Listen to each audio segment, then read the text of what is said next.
What is a producer's rep? It's like a sales agent.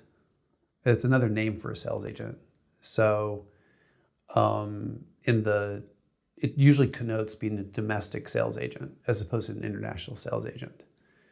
It's a little different in that as a producer rep, you are selling films to US distributors.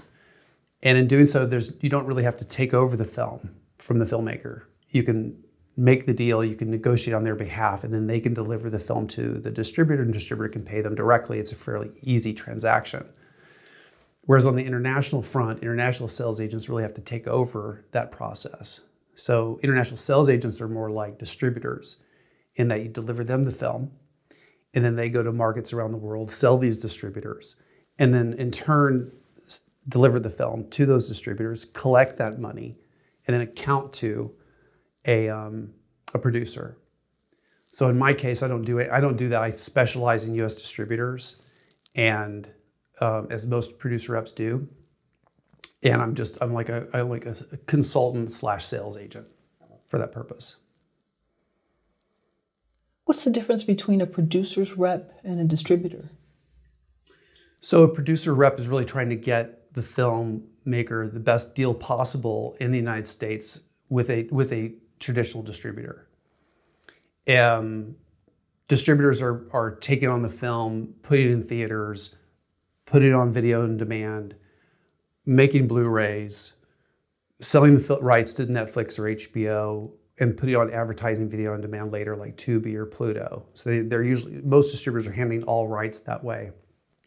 As a producer rep, I'm meeting the filmmaker usually about the time they've finished the film or about to get into a film festival or just got into a film festival, and I'm going to help them get into the world of distribution and show the film to the distributors to see who would be the best possible partner for taking the film out. Why would a filmmaker hire a producer rep?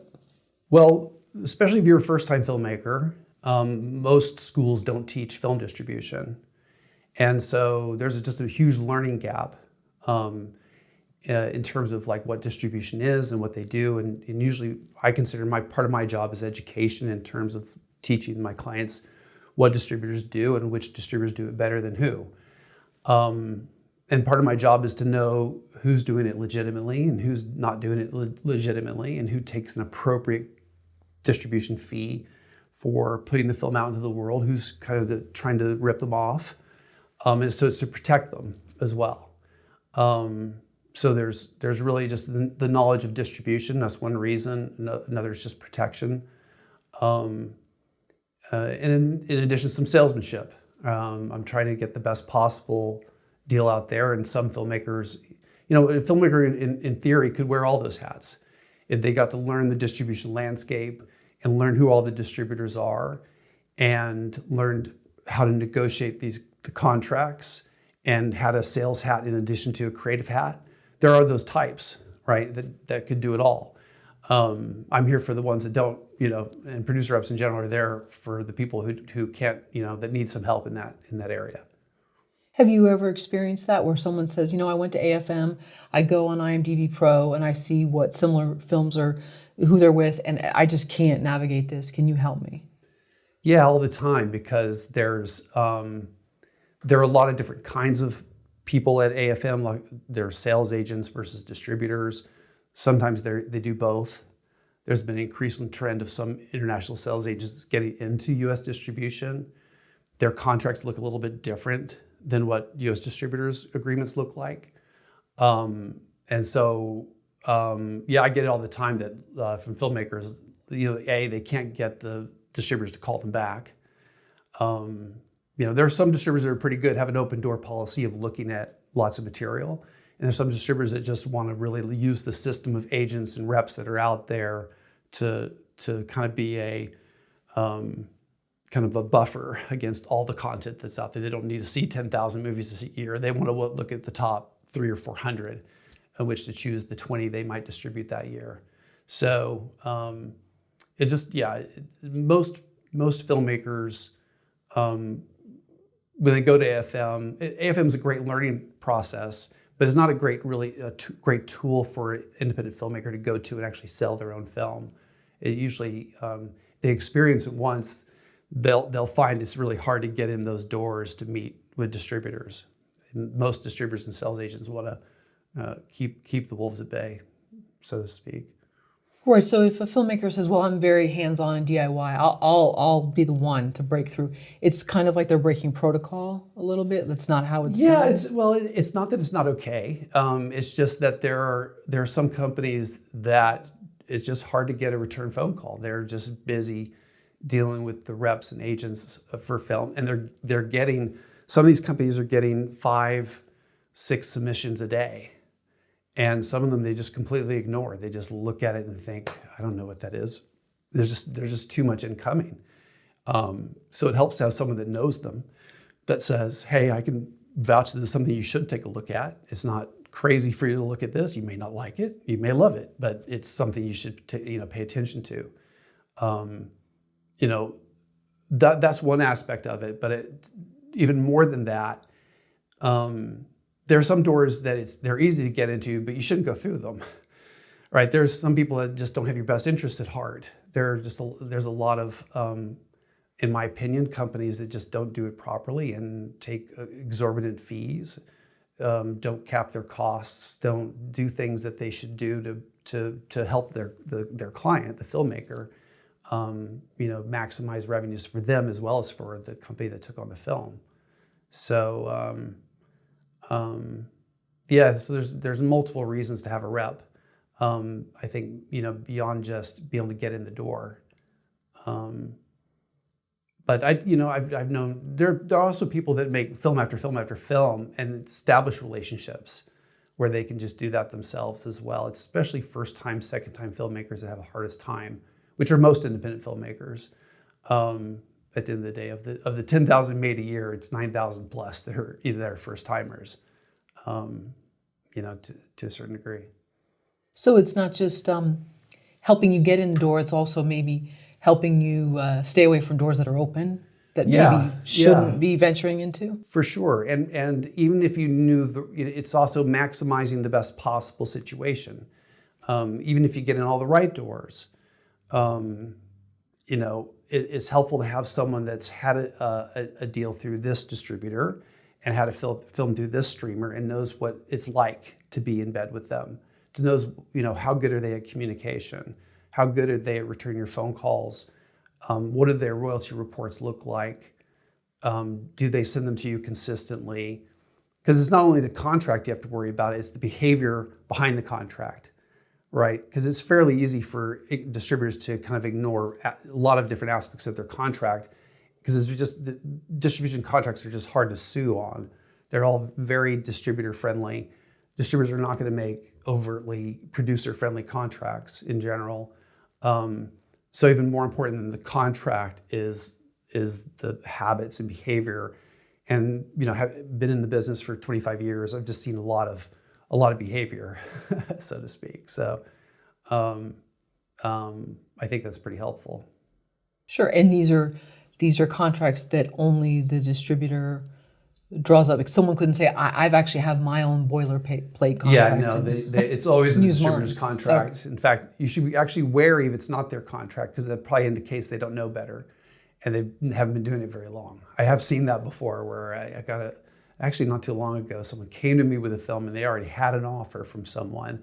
And I said, okay, did they send you a contract I could look at for you? And they said, no, they wanted us to sit and do the contract.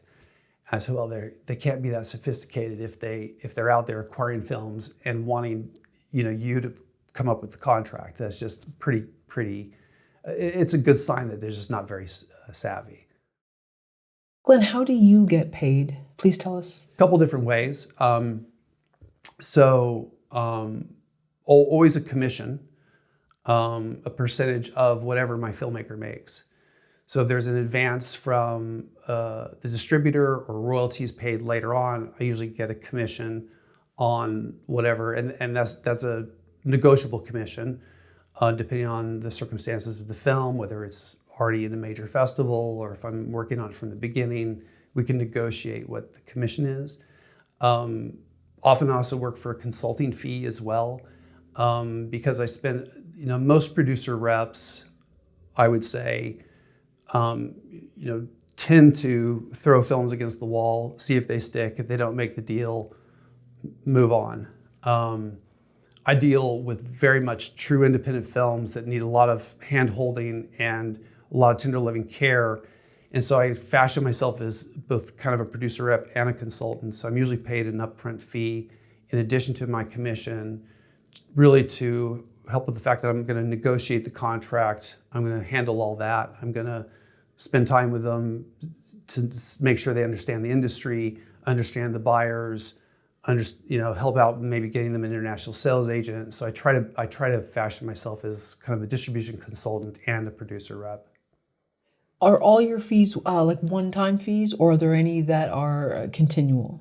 Just one time. One It's time, always okay. just one time. Yeah, it's usually an upfront fee, and then and the way I do it, I don't put a term on my deals. I feel like I'm hired for however long it takes me to get the film distribution. Or a festival. I'm also brought on as a festival advocate quite often. So that's part of the fee structure, is that I'm going to advocate the film to festivals, programmers I've gotten to know over time, to try and help it get some kind of promotional boost before we sell the film. So I've gotten to know a lot of programmers over the years. So sometimes I'm brought in pre-festival to call programmers and just make sure they're watching the movie. Also to pitch it, but I think the biggest thing there is just to make sure they're watching it. If you add up the number of entries into these festivals, and you look at the number of people that are been hired to watch them, it's almost impossible, right? That this few number of people are watching this number of movies over a 3-month period. So there are some films are not getting watched, or they're just being watched by an intern or an underling. So I'm there to try to make sure that someone of significance is watching the movie and giving it a chance. In addition to maybe consulting my filmmakers on what festivals to apply to. Is it right for Sundance? Is it a South by Southwest kind of movie? If not, is it more of a Heartland, Seattle? There's all kinds of great festivals, but there are different festivals that have different strategies. So I'm here for that, kind of in addition to everything else. Have you ever had filmmakers say, skip the festivals? I know yeah. it won't get into this one, and I won't get into that one, and these other ones I don't care as much about. Absolutely. And from an advisory point of view, I've even said that too to some people, that your film isn't right. It's commercial. If you have a family movie, right? Sundance doesn't take a lot of family films. I mean, they might have a section where they take like one or two really, big family films, but they're not going to take small kind of dog or pony movies, right? Those kind of movies aren't right for festivals. Horror films, in general, of a certain level, there's a horror audience out there that doesn't really require kind of the lift of a film festival to get it out there. And to a certain degree, festivals really only add so much value these days to a film festival. And the real value, at least pre-COVID, for me, of Sundance and South by and Tribeca, those are festivals that are attended by buyers. And so they're in a room, they're feeling the audience watch the movie. It's the only place where distributors make mistakes, right? Where they they get a feeling like, okay, well, let's go bid on the movie off of this feeling they have in the theater. They're never going to have that feeling when they're watching the film on their cell phone while they're driving, or however they're watching your movie, right? So those festivals in particular have that, in addition to some branding value, they also have the value of having the people there watching the movie. There's another several thousand film festivals in North America that buyers just don't go to. Really great festivals. And maybe one or two show up because they're on a panel or something, but they're not flocking there to watch the content, to see if there's films to buy. They know that at some point those films will eventually get to them and they'll be able to watch it in their office. It's not worth flying all over the country to see these festivals. And the value to a distributor, the value there is maybe if we have a film that's not right for Sundance, didn't get Tribeca, et cetera, but it goes to Seattle. Then when we're going to the distributor saying, hey, here's this great movie and it just premiered in Seattle, check it out. And you pitch the movie and then they watch it and take it out. Now the fact that it's in Seattle goes in one ear and out the other, right? It's not a heavy consideration for them, like, oh, wow, it played Seattle. Not that I want to flog Seattle, I'm going to get all kinds of hate mail about Seattle, but Seattle's a great festival, but the buyers just aren't there. And so the distributor's going to watch it on Vimeo at that point, or Blu-ray. There's just marginal value for festivals at that point. But there's lots of other good reasons to go to festivals other than will it get distribution because of them. It's the best experience you have with a film usually. Experiencing it with an audience, it's better than theatrical per se, which is kind of cold. There's not like a ready, willing audience. You go to the Limley and there's 5 seats filled, and it just doesn't have the same impact as a festival screening where people are there to purposefully enjoy a film. Like they really want to enjoy it. Other reasons are to get feedback from fellow filmmakers, to see other people's films, to meet other people you might work with in the future, to maybe meet someone who wants to invest in your next movie. There's all sorts of good things that come out of festivals, but really for setting up distribution, it's really minimal what they provide for that. So when I'm talking to filmmakers, I have to kind of deal with their expectations of what they want to do, and give advice on like how to proceed strategically to get the film the best possible position. And usually I'm going to say if it's not a Sundance or a South by or a Tribeca kind of film, we can go for festivals and do that. But at any time, if you get tired of that and you're like, we haven't gotten to the festival, can we go right to buyers? We can, because it's only providing a little bit of color to the fact that you've got a good film already, in my view. So when filmmakers do come to me and say, let's just go straight to buyers, no problem. Really no problem at all. It's to a certain degree too, I've had, there are places like, there's a couple of streamers that I've approached with films before, and once a film's in a festival, they've already kind of looked at it, not that they've seen the film, but they've kind of digested what it is and made an assessment purely off of an image and a synopsis. We want to check that out or we don't. And there's a lot they don't. So I've had a little bit more success with some films, especially documentaries, if I'm going to them without anything and saying, hey, this has not been exposed anywhere in the world, no festival or anything. I'm giving you and a few other people a look at it first. Sometimes that's a better message to a distributor than, hey, we played Seattle. Because sometimes I'll get, we saw it in the listings, not for us. You'll get sometimes. Then I've got to beg and plead them to watch it and give it another chance. So, it's, at the same time though, lots of filmmakers just want to play festivals, right? That's just a thing. And very understandably, there's a lot of great stuff about it. So, I'm here to advise on strategy, and then once we've decided with the filmmaker what to do, then I'll implement it, whatever they want to do. So they want to play festivals. Do they also want to attend, or some are okay getting into these bigger festivals and not going? Yeah, you get different. Most I find want to attend. I mean, we're talking pre-COVID again, before when you could, but most I find want to attend. Occasionally I'll find someone who doesn't really care about going, but overwhelmingly 90% I think want to go and have the experience of the crowd and all the things that you get out of a film festival. Yeah. Sure, Q&A. Yeah, those Q&As. are great. Yeah, absolutely. Right, feeling the energy, yeah. What red flags should a filmmaker look for if they are considering hiring a producer rep? Well, so I would say look at go to IMDb, look at their history of all the films that they've sold, call those filmmakers. If dig in, find a website address. If it's not readily available, get to those people and call them and see what kind of experience they had.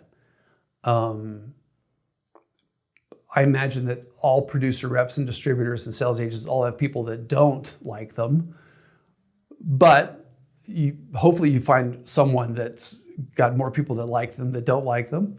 I think I think when I pitch myself and I'm never really cognizant of like who else they're looking at. Like I don't have a sense of my competition that way. It's never like me against the same three guys for a film. It just doesn't. It's fairly. I find that. I think most films that I talk to about repping their films aren't really considering many other options. That's the sense I get. I don't really ask them about it or really care. I can say this. So I know when I decided to get into the business, I was working for an international sales agent at the time, and looking around the landscape, I felt like there was a need for someone to do what I do a little bit more deeply than I felt like other producer reps were doing it. Like I kind of alluded to before, there's a lot of just kind of, okay, toss it to the wall. If none of these 10 distributors want it, moving on, which leaves everybody empty. And so I really try to do, I try to do the job of making sure I understand the full distribution landscape. Who are the best possible options for this film? If none of them want it, what are the possible second tier options for them to do? I also have my own tricks of the trade. If something were to fall to self-distribution per se, what are the best practices there? Who's the best aggregator to use? Those situations. So I'm trying to provide a full kind of consulting service around what I do as opposed to that. So I think that when you're looking for a producer rep, it's kind of like references. Do you like the films they've sold in the past? Does your film feel like a fit? Have they made deals? Can they point to films that have had deals with Netflix and Hulu and Showtime and HBO and IFC, et cetera? But yeah, it's funny. I should probably take another look at the landscape of producer reps out there besides myself and see what options people have to maybe give a fuller answer on that. But yeah, to a certain degree, I think that's probably the way to go about it. Why is your advice to filmmakers to not make movies for money? Well, so it depends on the level of investment of a film and what my advice changes film to film for sure, and filmmaker to filmmaker, depending on their goals and what they're doing. So if your passion is to make a film about growing mushrooms and you want to spend an hour and a half just watching the mushrooms grow, you shouldn't tell an investor you need $150,000 to shoot that movie and it'll get on Netflix for sure, right? But if you can go out and do it for your own pocket change, and you can do it on your iPhone, and then you can put it in an art museum, okay, great. That's your passion, and you had found an interesting way to film those mushrooms, right? The point there is, I guess, that if you make something low budget, and because it's your passion, and everybody knows the high risk of whatever you're spending, then great. Everybody's going in eyes wide open. But ultimately, most films just monetarily fail, overwhelmingly fail. And that's not because of distributors being crooked, although there's a little of that in places. It's not because they spend too much money advertising or put it in their pockets or have exorbitant deals. It's because there's overwhelming amount of content out there for consumers to consume, and just no way to monetize every independent film that everybody makes in a way that makes sense vis-a-vis the budget. I'm in the position of seeing the results for, intimately of over 1,000 films in 25 years, and overwhelmingly most films fail.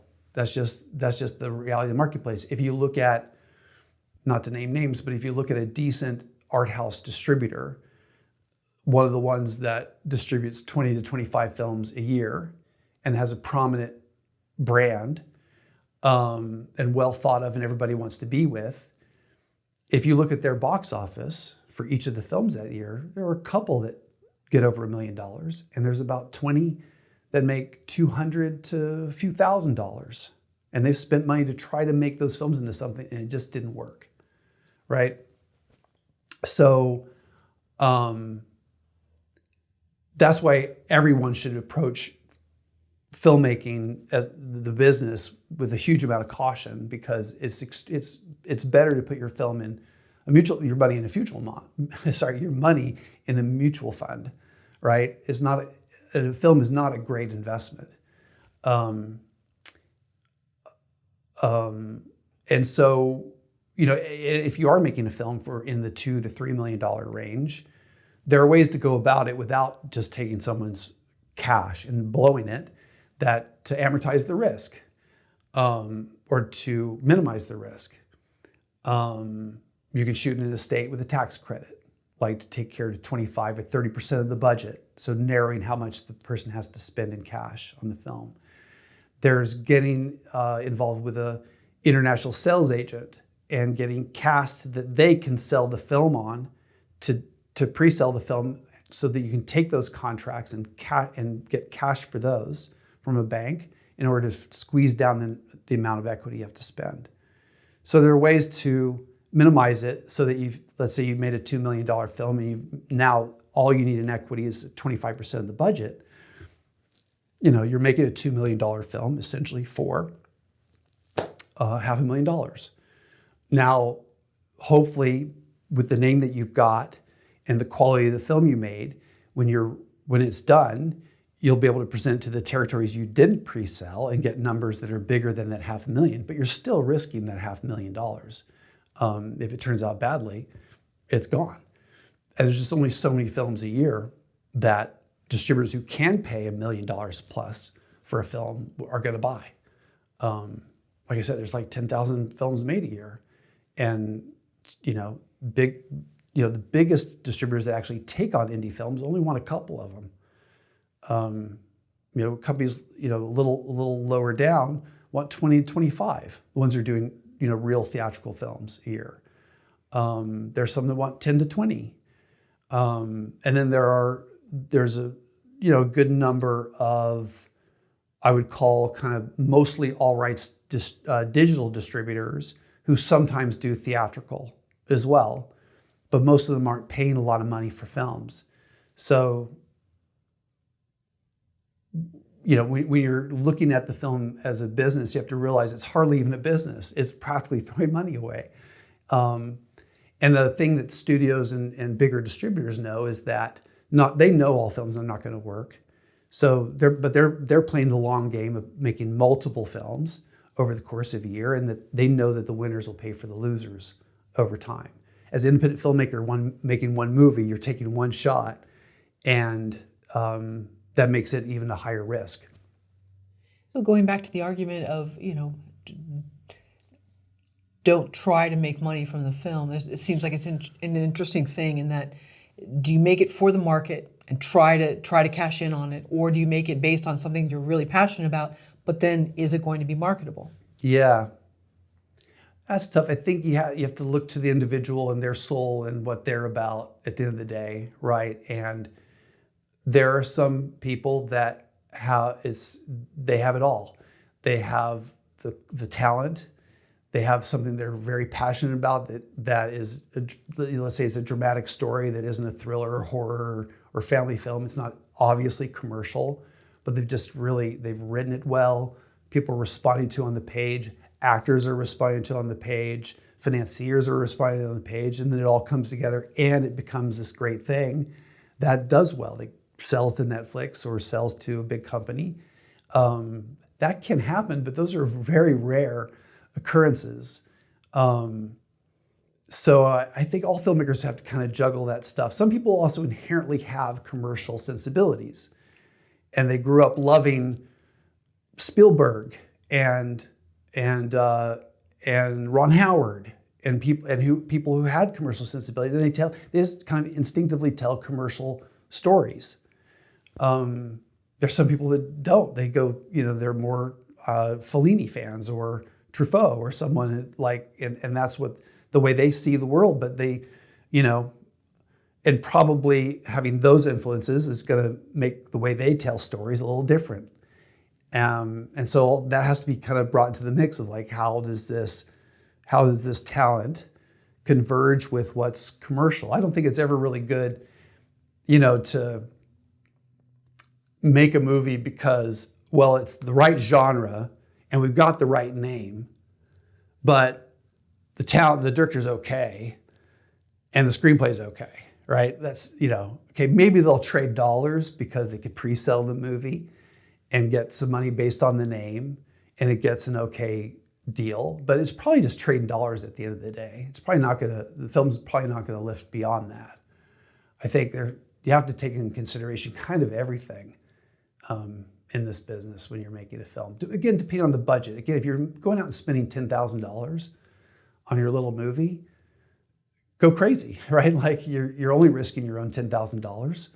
And there are lots of people doing that, and that's fine, right? As long as you understand that, like, you're probably not getting a $100,000 HBO deal out of that. So cursed are the ones that want to do a movie on shiitake mushrooms with organic soil but you never know if it's just the greatest mushroom documentary. Only cursed if they think that they're gonna get a Netflix deal out of it, right? Okay. If it's okay that they make it and show it in an art museum, perfectly legitimate, right? There's an audience there. There are people that like avant-garde, interesting, experimental things, but you don't see that stuff on the major streamers. You don't see, even, IFC, Magnolia, A24, they're not picking up, avant-garde stuff or weird stuff. I mean, if you look at most of their slates, it's fairly commercial stuff, even though it's, highbrow and has interesting filmmakers.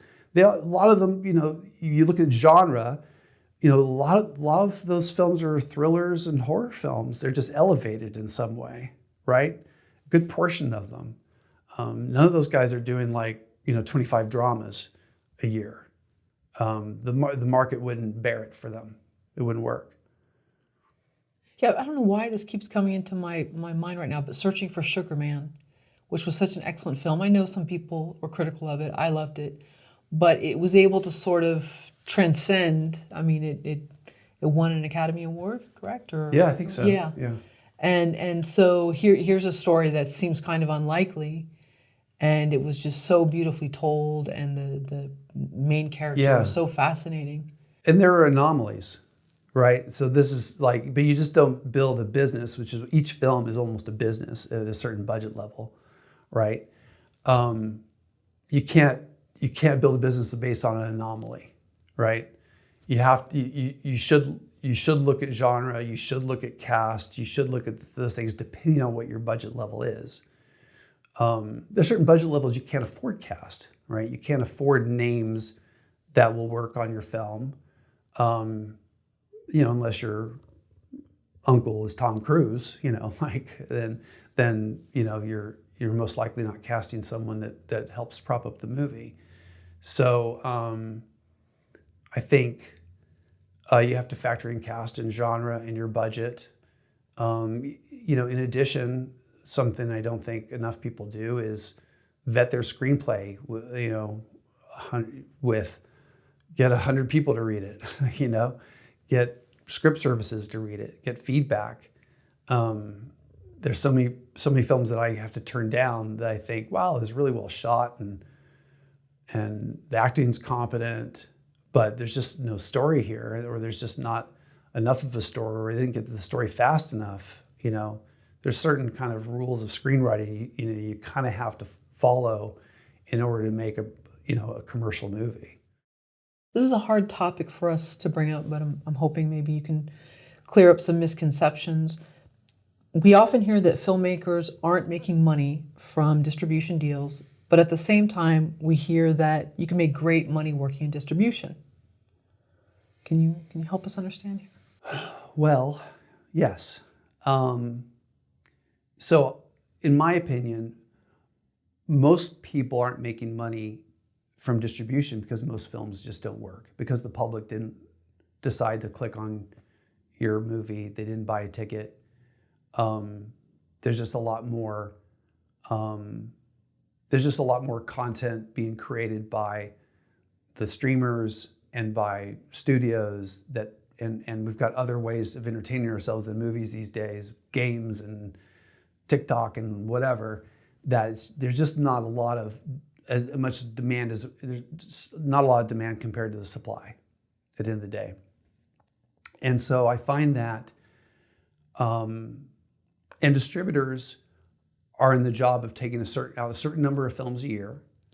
They know that some are going to work. They know by experience not all of them are going to work, and they're going to do about the same thing on every film. Maybe treating one a little better, a little bit more P&A, more advertising dollars behind it in order to make it work.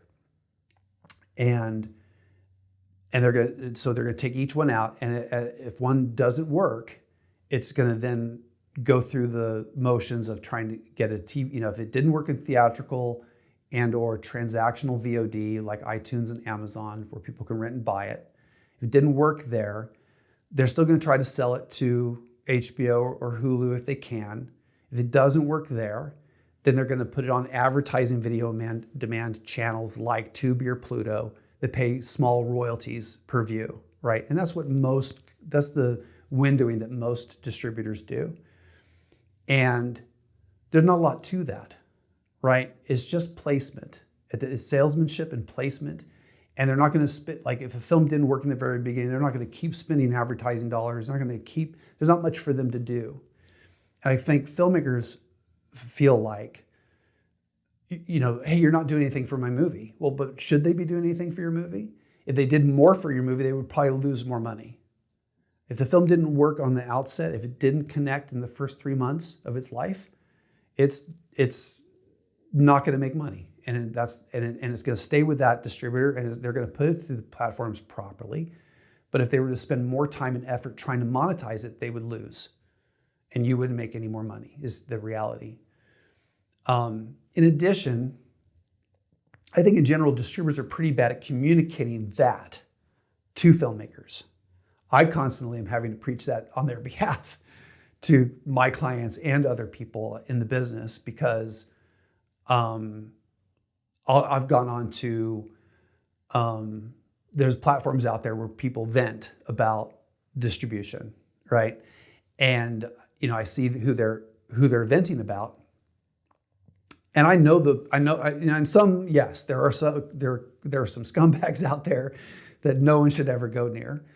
But there are some people they're venting about on there that I know are running honest businesses and doing it properly, but they're just not going to be your best friend forever, right? They're not going to be the best friend of the film forever. They're just going to do their job. If it works, great. If it doesn't, it doesn't. I also find some filmmakers just don't understand their contracts when they get into them.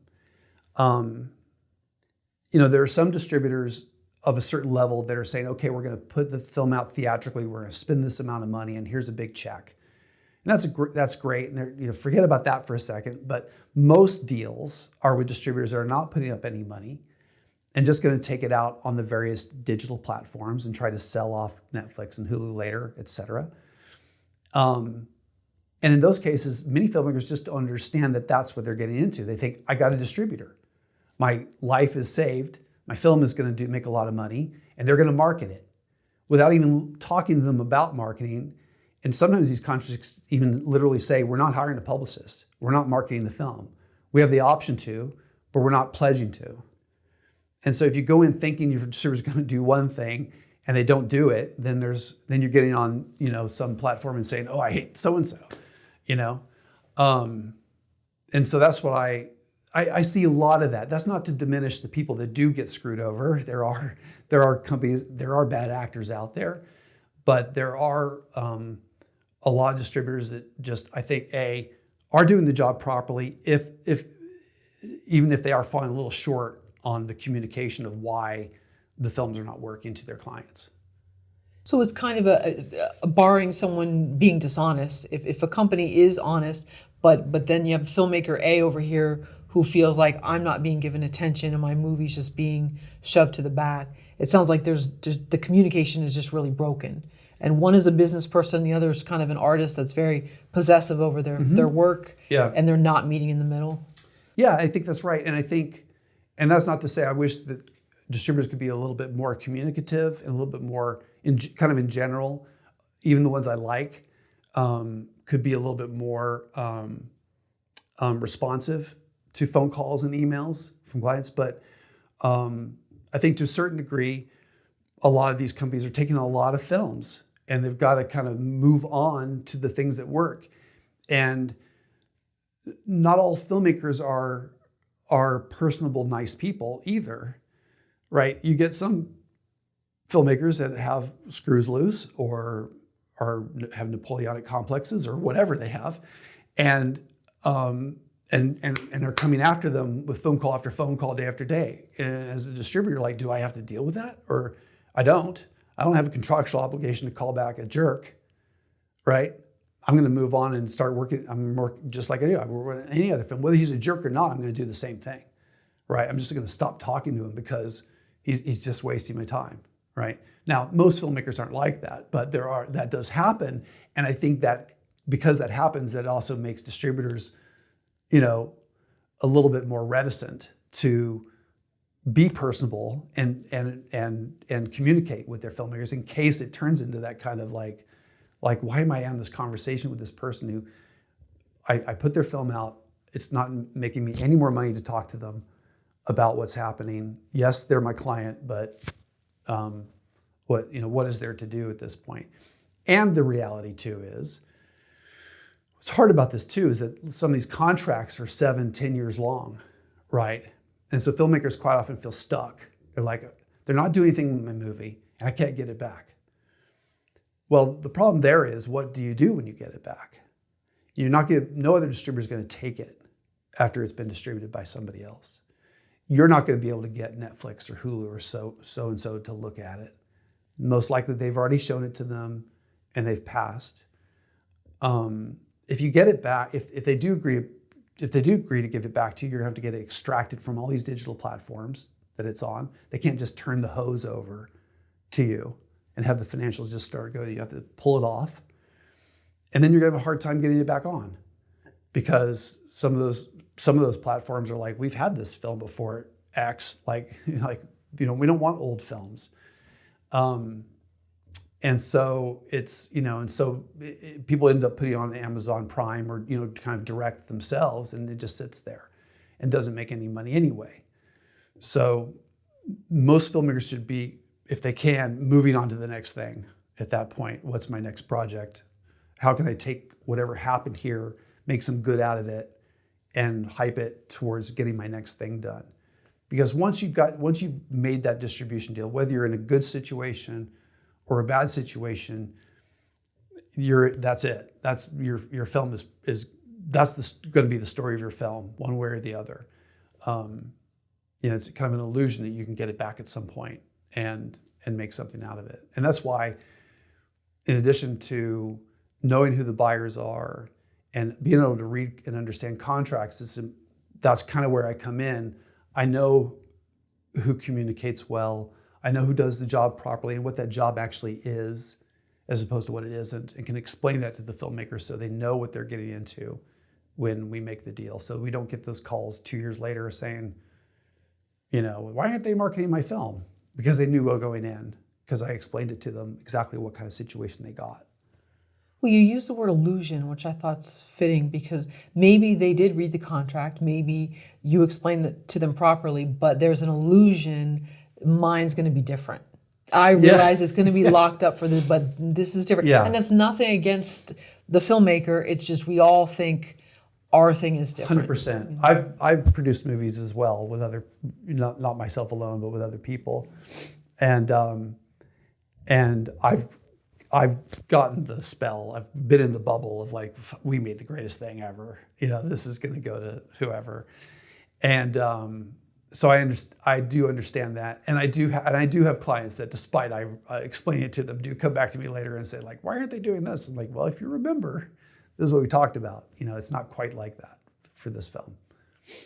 Should a filmmaker kind of take the worst case scenario? I know some people don't like to operate like that, but it can help if you kind of take the worst case scenario stance. You know, you're looking at the contract and thinking, well, I know it says I'll be locked up in this territory or whatever for 7 years, but I'm sure it'll be fine. And maybe just have something in their mind. Do I really want that?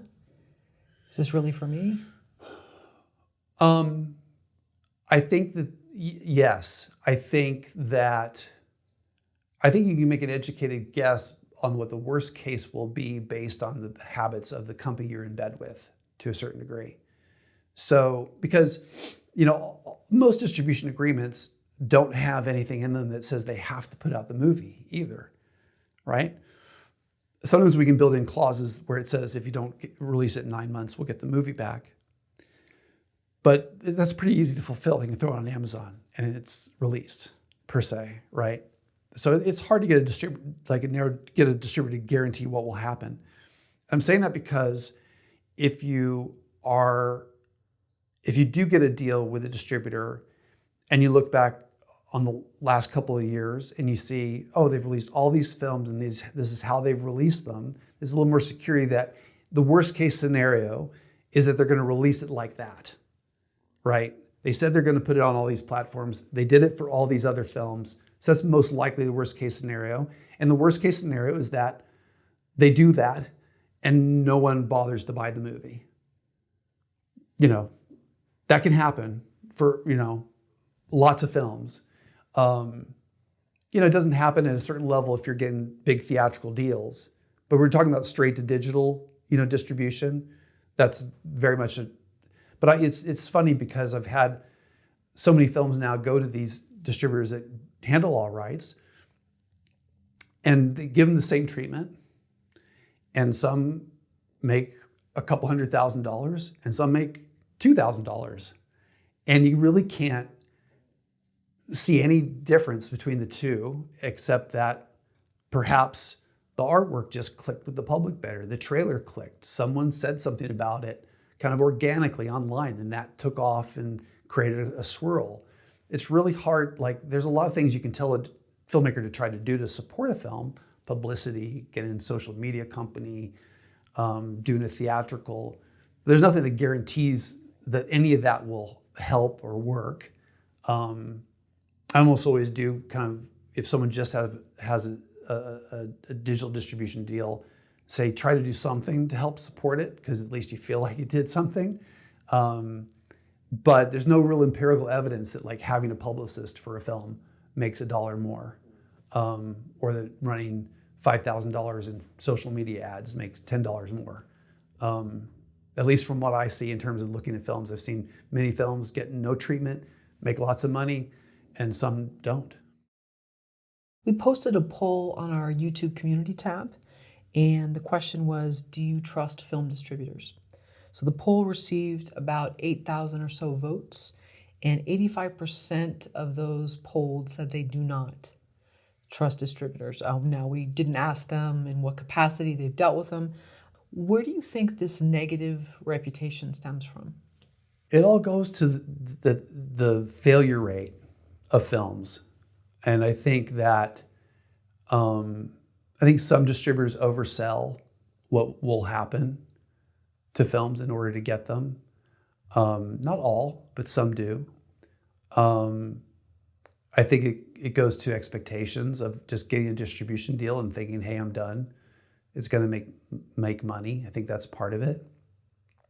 I think it's frustrating to have gatekeepers to the public. You know, there's so many things coming out of $1 before it gets to you as the filmmaker, because you know someone buys the film on iTunes. iTunes is taking 30%, right? That 70% is going to your distributor. Your distributor is taking 25%, and costs. So when they get by costs, then they're paying you at that point, right? So there's a lot of international sales. Your international sales company is taking 20%. They're putting it with a distributor overseas who's going to take their percentage. That distributor is putting it on a digital platform that's going to put it and make money in Germany or wherever. So there's 3 steps before it gets gets to you. So, if it were the case that, and it is the case that, people could go and put film, you do have the ability to go put the film on digital platforms yourself. So there are labs that have kind of aggregator, kind of call themselves aggregators, although I think the word aggregator is kind of a strange word for it, but all they're really doing is facilitating placing the film on Amazon, iTunes, Google Play, etc. And there, you're paying them the cost of encoding the film for the platform, but they're not taking a percentage at all. So iTunes is taking 30% and you're getting 70%.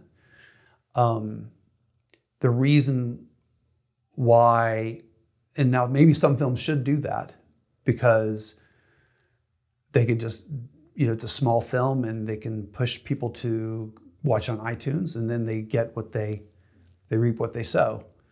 The reason people go to distributors as opposed to doing it themselves is distributors can get to more platforms than these labs can. There are some platforms that require a pitch. So to get a film on in demand, DirecTV, Dish, etc., you need someone to go and pitch the movie to them. And then when it comes out on iTunes and Amazon, etc., it's going to be, the release date is going to be the same for those platforms. In addition, these distributors have relationships with streaming companies like Netflix and Hulu and HBO. So once they have the film in the transactional VOD world, they're then going to go try to make that sell. If you go put your film on iTunes, you can't, there's no way to get into Netflix at that point. Even I can't go to Netflix.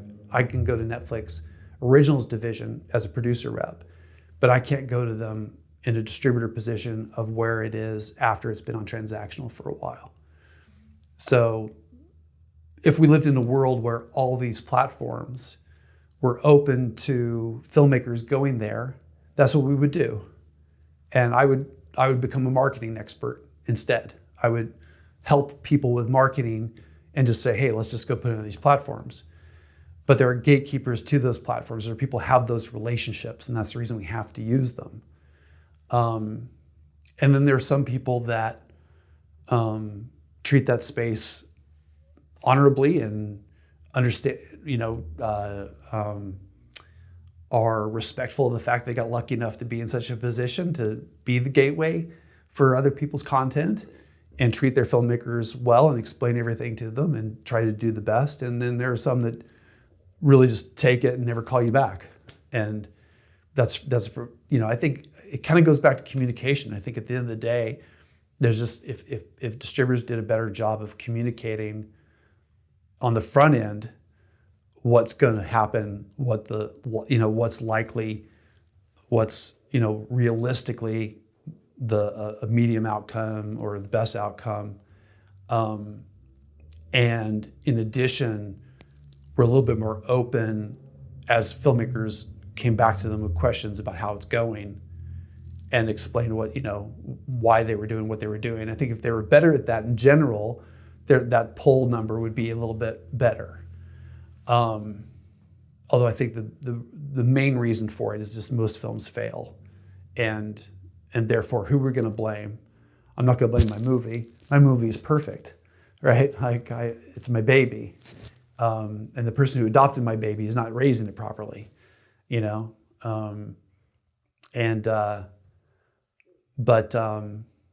yeah, I think, but that's hard. That's hard for them to do. It's at the end of the day, you're dealing with corporations, and distributors are not individuals.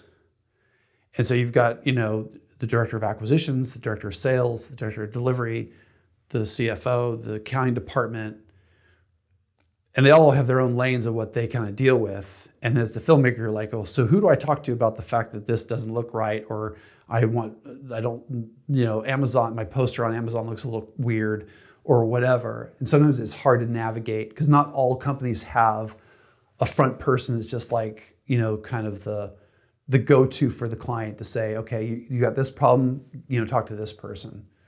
I think part of it is just like economics, like they just don't have the bandwidth to have that many employees at the end of the day. and take the, they do the math of like, we need to take this number of films, we can make this amount of money, and so we've got to stretch our employees to do this number of jobs, and they're just not going to get royal treatment like they want. And then there's also the sort of thought of that, filmmakers are artists and their work is kind of never done. So they're probably tweaking the poster art, maybe the log line, different things. And then they're making all these changes and submitting it. And then you're dealing with business people who don't have the time maybe to handhold all these subsequent changes. I mean, I'm sure that probably happens a little bit, and then they feel like they're being ignored. And maybe in some cases they are being ignored, and others, it's just their demands are so high. Yeah, I don't know if I don't see a lot of people still tinkering after the fact. It's usually the case that they have to, at some point they have to, okay, I'm done, and let it go creatively, at least in terms of log line or trailer or things like that. I don't see a lot of people. Where I see it breaking down is much more in terms of like, well, what's happening? You're like, are you trying to sell Netflix? Like, I haven't heard anything. And most distributors just don't care about communicating that.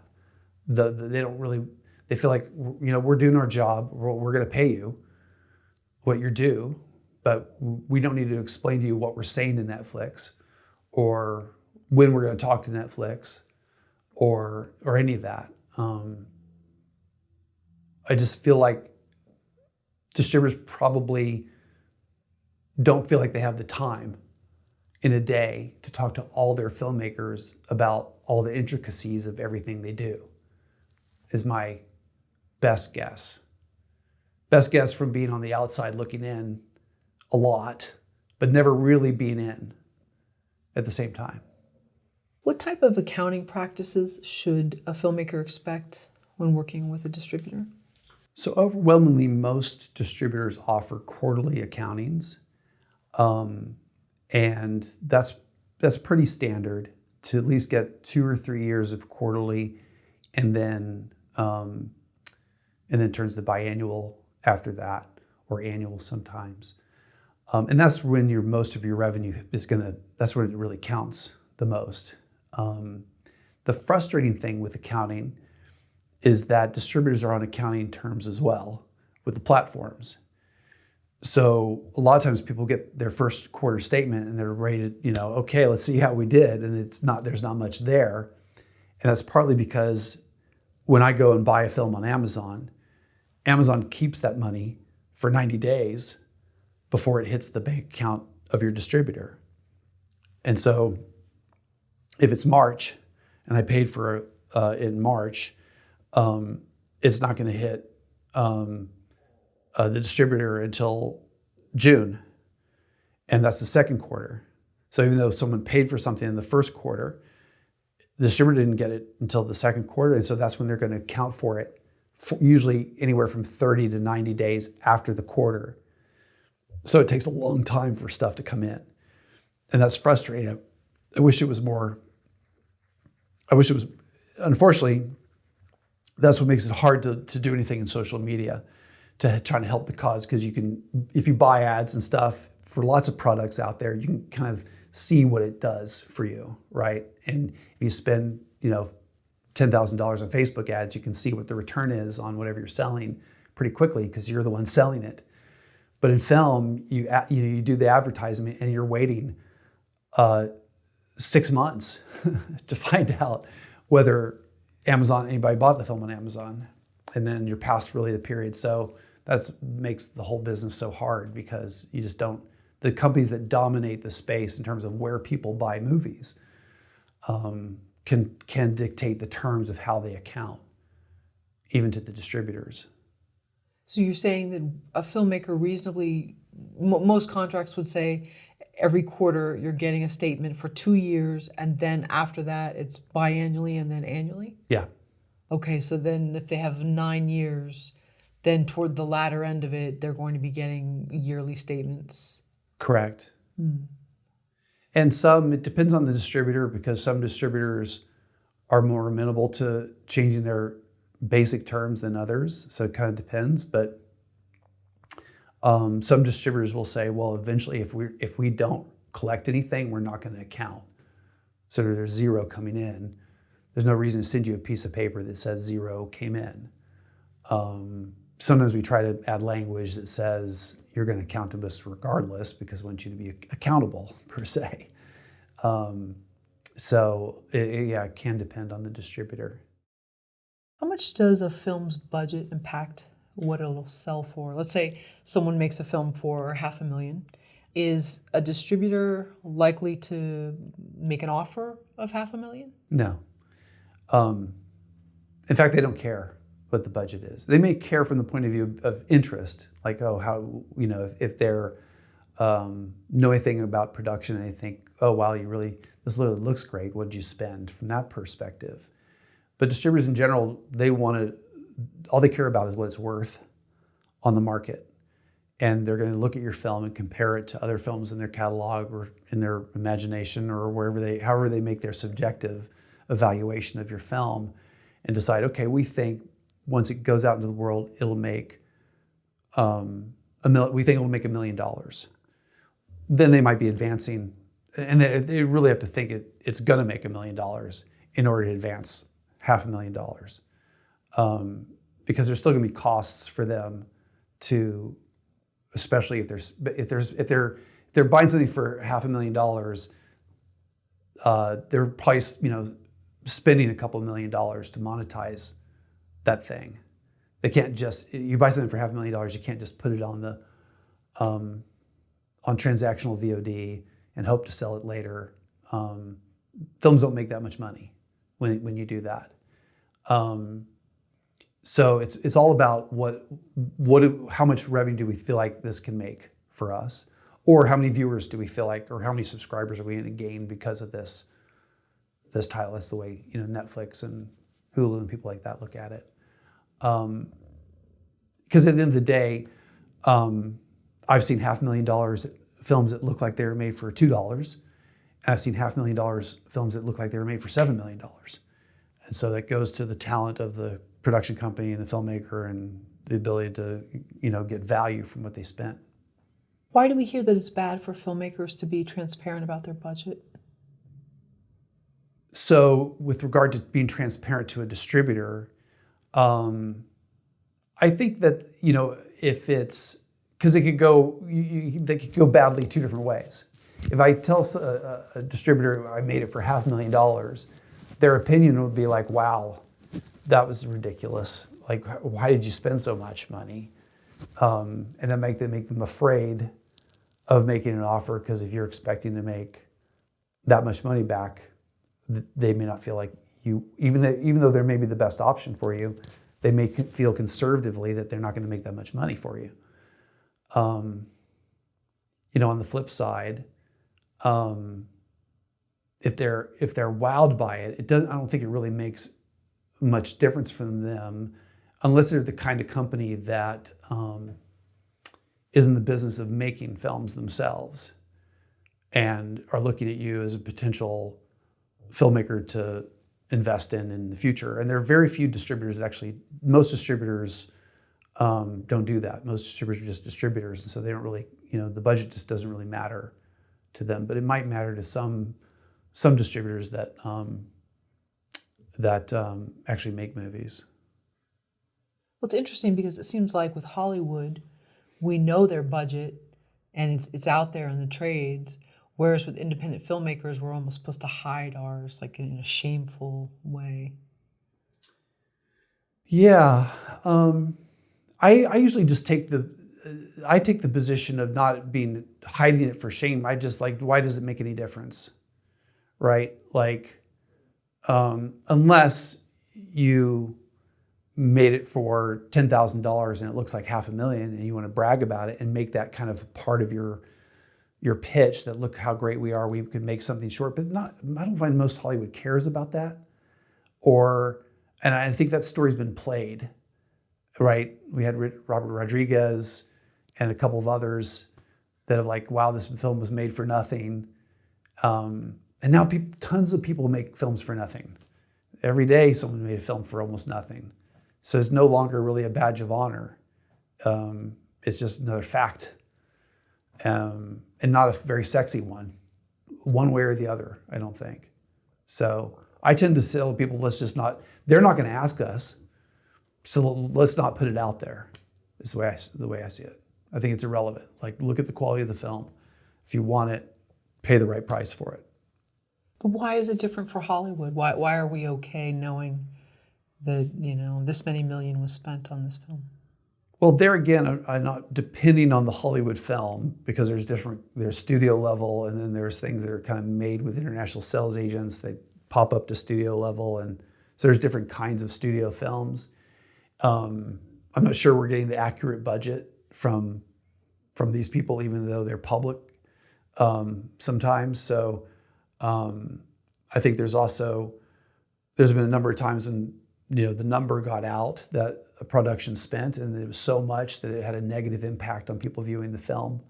Probably would have failed anyway, but there's a few out there that spent $200 million, and people are like, wow, that they shouldn't have done that, right? So Ishtar. Ishtar, Johnny Depp, Native American film, played Tonto. Lone Ranger.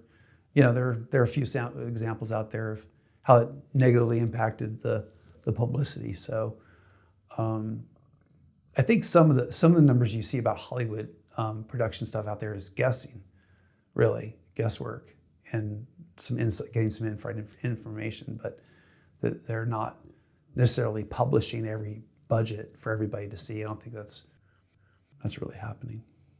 Can you give us the ranges of how much movies make on various platforms?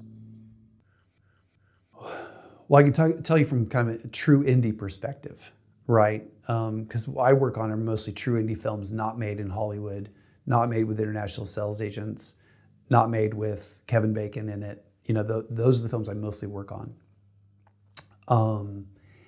And I see the range of revenue coming off of transactional VOD, which is rental and buying on iTunes and Amazon and the various cable TV platforms. Straight to digital, no theatrical. The range is kind of zero, almost zero to 150,000, about in that range, with the median being much closer to zero and the outliers at the 150 range. So it's not like the average is 75. The average is the median is more like 20,000, I'd say 30,000 for most films. And sorry to interrupt, this is for the life of the term of the contract? Correct. Okay. And most of that revenue coming in within the first 2 years and then just dropping. The next window they go to then, of course, is SVOD or TV sales, and the range there is not making that deal. So there's zero coming in off of that window to a couple $100,000, with most films not getting that deal. That's probably the most likely case, to some films getting 20 to 60 in that range. And then AVOD is a growing advertising video on demand, which is Tubi and Pluto, where they're paying royalty. People are watching watching advertisement rather than subscribing or paying for it. Those platforms are paying 10 to 15 cents per view, and the revenues on there are again kind of 0 to 150,000 in that range as well. And growing, because it's a growing part of the business, because a lot of people don't want to pay.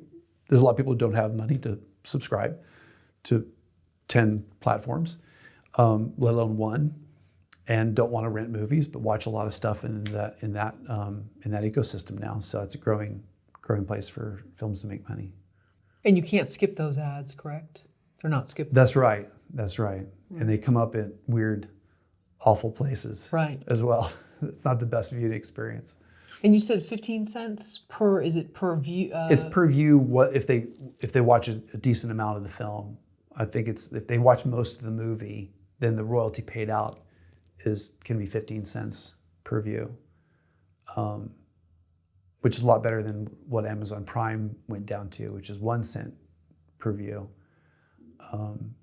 So that's been but we don't know where that's going to go, because there are many more AVOD platforms out there. Lots of distributors are creating their own AVOD platforms, advertising video on demand platforms. It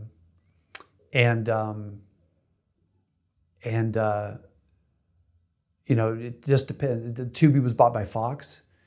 And the way these things go, you just never know what they're going to do with the platform. Do they keep it being a place where distributors can put all their stuff? Or do they eventually turn it into something else? Like Netflix at one point was the place where you watched all the movies you ever could, right? Like it had every movie. Now you go to watch Netflix content on Netflix, mostly. So we'll see. And is that per view, per like IP address? If the same user is watching things over and over again, it can still generate money for them? Yeah, I'm not sure about that. I imagine that the system probably has safeguards against people creating algorithms so that they can like play a film over and over again and make it money, right? I'm sure that they have safeguards against that, but I don't know for sure.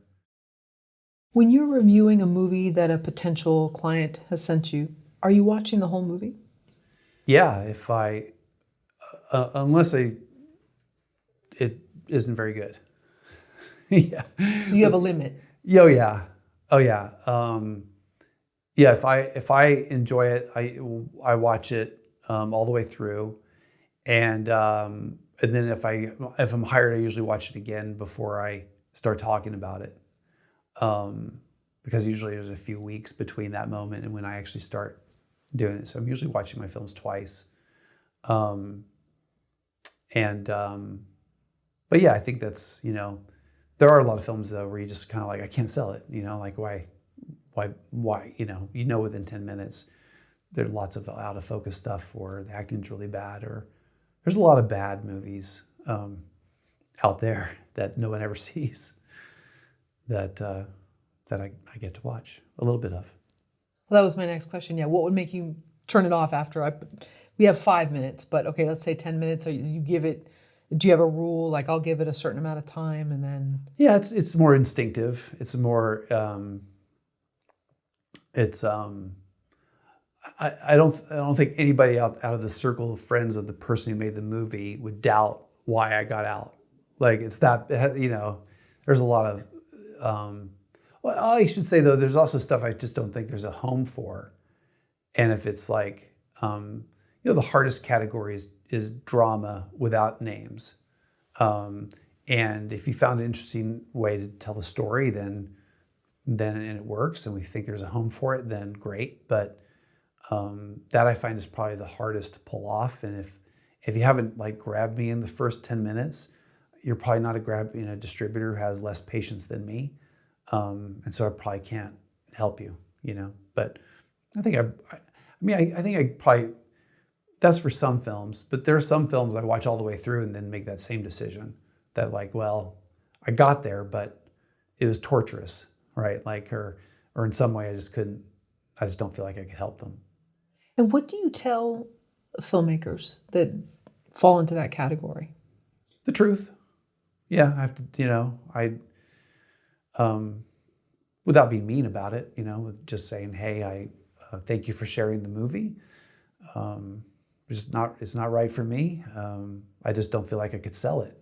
And maybe there's someone out there for you, and here maybe give them some other people. There's a website out there with a bunch of producer reps on it, and I usually say, hey, check out that, and maybe there's another way for you. And some people are also very nice. Also, especially if they're very nice people, and they made a bad movie, that's really hard. And so I'll even get on the phone with them and talk to them about self-distribution and what they maybe could do, themselves that might be the best option, because I don't think that there's a distributor who would take it on. So I'll have that conversation with people once in a while. Are there individuals who will fight you on it and say you didn't give it a chance, or they'll kind of like negate your issues that you have with it? Yeah, but not often. Yeah, there have been. Get all types of people, for sure. I've had some movies I watched, a couple movies, because I've watched thousands of movies, I had a couple movies where I watched the film and I really wondered about the sanity of the person who made the movie. Not in a good way, like Eraserhead or something like that, but in a really disturbing, like, what is this weird thing that someone sent me? And I don't want to talk to them at all. That's happened a couple times, but that's pretty, and I've had I've had a few people who are like, who make the pitch that like, this is better than you think. I'm like, well, then I'm sure you'll find a home. Is it hard for you to tell people no? No, I am. It's part of the job, I think. I think it's to be honest. And my mission in general is to help filmmakers get the best possible distribution. And if I extend that to everyone, even to not my clients, and the best message for them is you should distribute this yourself, because I don't think a distributor will take it on. I think I've got an obligation to share that message, and it's actually easier than saying, oh, it's really good, but I don't know how to make stuff up. I wouldn't know how to fake that. Well, in some ways you might be helping them, because then if they're getting the same notes, then if they make another project, they'll try to correct something. Right. Yeah, 100%. Would you rather a filmmaker send you their trailer or the entire film? The whole film. I like to see the whole thing. Usually, almost, I don't know if I've ever turned a film down off of a trailer. I don't think I have. And quite often people will send me a trailer when they reach out to me. And then I'll say, hey, looks good. Can I see the whole movie? But I almost like to see the whole thing before I talk to someone as well, so I get a feeling for what they have. Sometimes people want to talk ahead of time, and I just feel it's a bit of a waste of time, because I don't know if I can help you yet. I don't know what to tell you yet. And then it becomes just a free tutorial, like about the business. I don't mind that, but I prefer it to be afterward. Let's do it in one shot rather than several. So. Do you have a preferred method for watching something, or do you have it just playing on another screen? I throw up. Most people send Vimeo links, and I usually throw them up on my big screen TV to watch them. I have a little quirk in that I like to, when I go to buyers with films, if we're not pushing them to a theater, it's South by Southwest, or if we're just sharing it with them directly. There are some distributors I like to send a Blu-ray as opposed to a Vimeo link. Not all of them will do it. Some would prefer the Vimeo link, but there are some that are open to getting my Blu-ray, and then I prefer that a little bit because I'm forcing them to watch it on something bigger than their phone, because I know some of them do. I haven't seen it personally that someone watched it on their phone, but given that you can, I imagine that, if you're an acquisitions executive and you've got 5 films to watch that day and you're at lunch, you might pop one on your phone just to get through it. And then, that's not the most illegitimate thing to do, given that if you're a straight to digital distributor, there's lots of people watching these things on small screens. So they may feel like they can, but I just feel like in general, if I'm trying to get someone to take on a movie, I'm usually trying to encourage them to watch it on something bigger, just so they have a better experience than something like an iPad, You mentioned that you occasionally will watch a string of bad movies here and there. How many movies do you feel like you have to go through to get to one that really piques your interest? It's probably, well, first of all, a number of clients come to me from referrals, either from agencies because they think, hey, it's too small for us, and they recommend me. And they usually don't recommend me unless it's someone they think there's a possibility of me taking it on. And I get referrals from just kind of being out there in the world for a long time. And so the referral, the rate of which I take films on for referrals is quite high, because those have been curated to a certain degree. But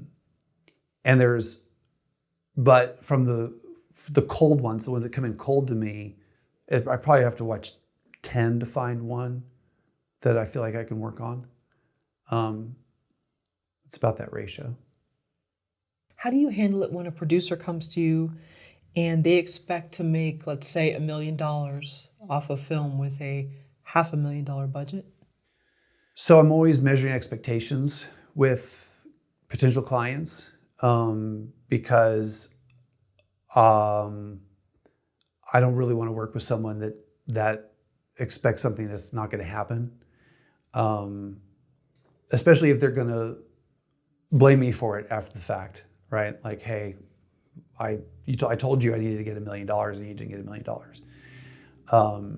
So I'm always very careful to kind of explain how much films in general make in the marketplace, what the percentage chances are for getting a deal with a streamer, what the percentage chances are for getting with one of these all rights distributors and what they do. And then even once you get that deal, because it's never 100% because it's subjective and we don't know, then here's the range of revenue you could potentially get, and they have to be comfortable with that. Because I'm going to tell them what the range of revenue is. And so usually there have been cases where it got past me and I didn't, somehow we didn't communicate about the number that they thought they were going to get. And then after the fact, they're like, I thought this would make this. And I'm like, I don't know how you would have thought that. We went through all this, discussion about why that's not possible. And like you said, some people just harbor that thing in the back of their mind. Well, mine will be different. I don't care what he's saying, and he's still going to do a good job and still make me money. But then, but I try not to get in those situations. Is there a litmus test that you have for expectations, or you can just try to be as clear as you can? You have your own contracts, you have emails, and yeah, I mean, usually I upfront am asking them where what their goals are and what their hopes are. I'd say most people come off with pretty reasonable hopes. It's pretty unusual for someone to be pretty, like, oh, this is for Netflix, and just knowing that and being totally wrong. That's unusual. Most people have, I find, a certain level of education of the business that they know that it's not, they know what it is to a certain degree. So I'm helped a little bit by that, but I definitely, that's part of the conversation every single time. And I make it a part of the conversation. It's part of what when we're emailing back and forth to start, that's part of my questionnaire is like, what are your expectations? What do you hope for? Or the distributor also usually ask, are there any distributors you don't like? To get out from them the prejudices that they might have from from the internet and they've heard other distributors being bashed on and what they think. So I can dispel those myths to a certain degree as well. But yeah, I have to feel like the client isn't crazy, and I have to feel like they've got hopes but reasonable expectations at the same time. I like that. So you have a questionnaire with like 20 questions or so? Not even 20. Like 5 questions. Oh, I see. Okay. And there's more things come out of that, but yes, the basic ones are, what are your expectations for the film? What are there distributors you're specifically hoping for? Are there any distributors you particularly don't want to be with? What are your festival aspirations? Those are the main ones. Has there ever been a situation where you absolutely love the film, but you've decided not to take it on? No. If I love a film, I want to take it on, period. Even if I think it's going to be hard. Even if I think it's not likely to get distribution, as long as the filmmaker understands that it's not likely to get distribution, and I'm going to work as hard as I can to get it distribution. That being said, I don't come across any films that I don't think can get a certain level of distribution. Like for me, I really don't work on films unless it's going to get a deal with an all rights distributor that will do it properly and get it on the various digital platforms. I may love it and hope that it gets better than that in a theatrical or a Netflix deal, something bigger, but not think it's going to, but the odds are against it. But I just need the filmmaker to be clear about that. But if I think a film isn't going to get It's just, I don't know that I've ever seen a film that I loved that I didn't think would get at least that level of distribution. I don't think that's happened. How many films have you helped get onto Netflix? I believe it's 5 to date. Most of my films that have gone into Netflix have gone through distributors who then got into Netflix. But in terms of directly, I believe it's 5. How about this year? I know we're early in the year. Oh yeah, none this year. None this year, okay. Okay. What's the most recent film you got onto Netflix? Most recent, I'm trying to think if there's something after Tinker that got onto Netflix. There's a film called a kind of lo-fi sci-fi film called Tinker. I believe that was the last one. Was that the one where she was a personal assistant to an No. insane writer? Oh, okay, because that looked good. No, Not Chase sure. Crawford was in it. Okay. What are the advantages of a filmmaker getting their movie on Netflix? Several things. If first of all, if you're beloved by Netflix and they want to bring you into the fold in terms of making films, one of the few companies that can just, say yes very quickly and finance your movie. There's a lot of things that come with that, but they're definitely, they've got a lot of money to spend on production. The bragging rights are pretty huge. I think that's what film, and it's a way some people consume movies very easily. Everybody doesn't mind paying the subscription fee. No one has to get out their wallet and rent it for $4. So you can tell the world about it, and everybody can watch it, fairly easily. So I think that's probably the 2 main reasons that filmmakers want to be on Netflix. Do they have, would you say their recommendations are one of the best in terms of, giving you similar titles so that your movie will be seen, by other moviegoers? Like if I'm clicking on one, then it's so well, sort of the algorithm is so personalized. Yeah. I've seen, I think that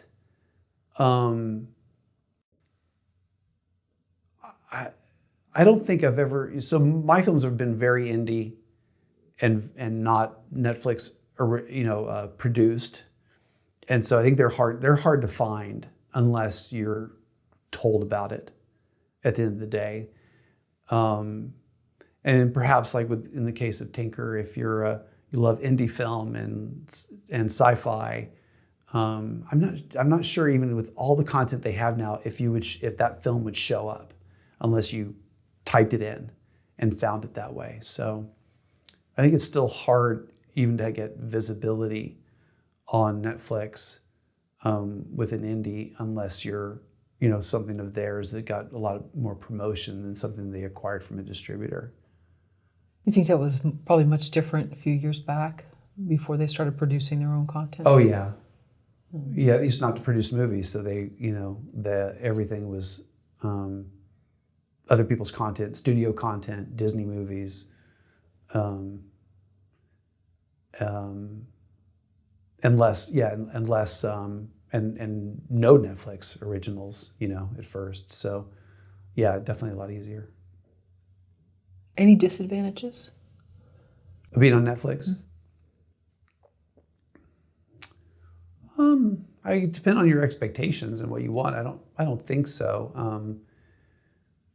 They're usually paying a license fee for the right to do it, so you know what you're getting going in.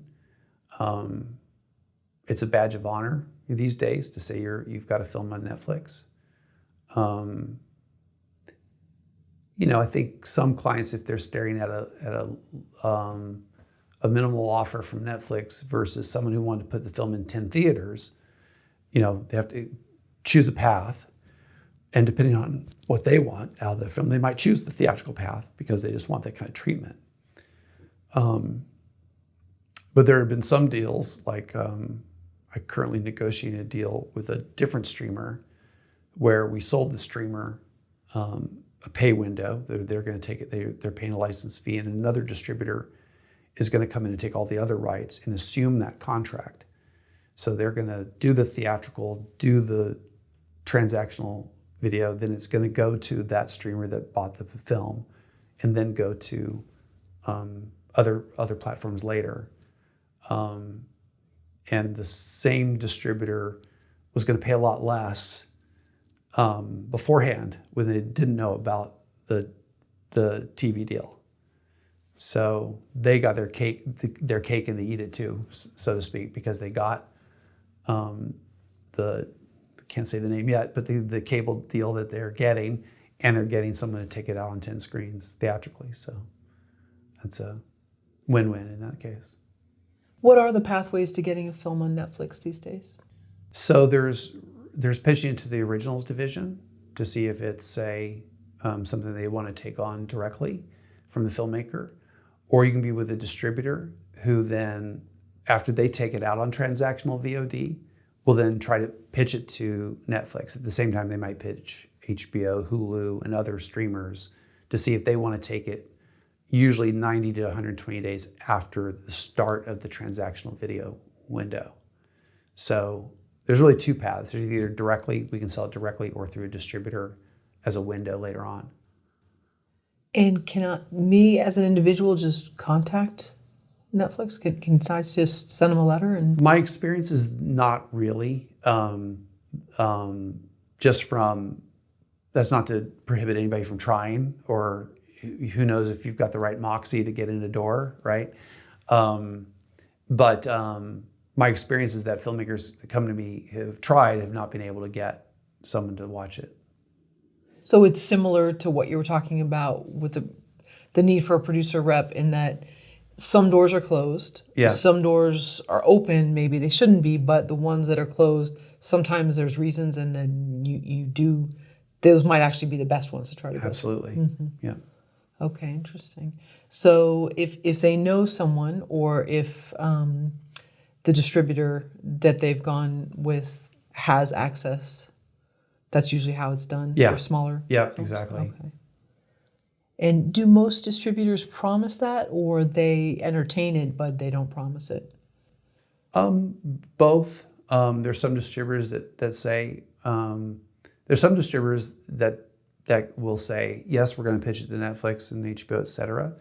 That same distributor might also want a film but say, hey, we want it, but we're probably not going to be able to make a deal with HBO or Netflix, if they're being honest. There are some distributors that on the lower side of the spectrum that don't even try because they don't have the relationships. There are smaller distributors that just can't, that take films out to the transactional VOD space and the advertising VOD space, but don't have the relationships to make a deal with Netflix or Hulu, et cetera. And then there are some distributors that kind of pretend they have the relationship and just say that they can pitch them and really can't. How does an indie filmmaker get a Netflix original? Well, so there's kind of two ways. One is if you've somehow managed to pitch it to Netflix and they want to make it with you, normally to get that pitch, you've got to be going in with someone who's made a film with them before. They and most Hollywood-based distributors and just don't have an open door policy for anybody to just come in and pitch anything. Most of them, including Netflix, make films with the production companies that are owned by Starz or just producers that have been making films for a long time. And so your most likely path is getting involved with one of them, somehow getting them to look at your material and having them want to make it and take it in to get financing from Netflix. That's one way. The other way is to pitch it to Netflix, to the original department, and have them like what you already made and decide, hey, we'll make it, we'll turn it into an original. It seems like they're taking a lot of, or they're making a lot of adaptations. Netflix, or at least the ones I've been watching are. Yeah, they make all different kinds of content now. It's from reality to documentaries, and they analyze the metrics they have to see what their viewers want dictates, what they make, and who they make films with. Yeah, I've suggested several films because, they have this email thing that you can just put in, would you like to, a title we don't have that you'd like to see. And Right. unfortunately, I haven't seen them up there, but, I keep trying. And I have no personal investment in it. I just want to Right. see it on there. But do you ever recommend a filmmaker go with just a strict Netflix deal rather than theatrical? I'm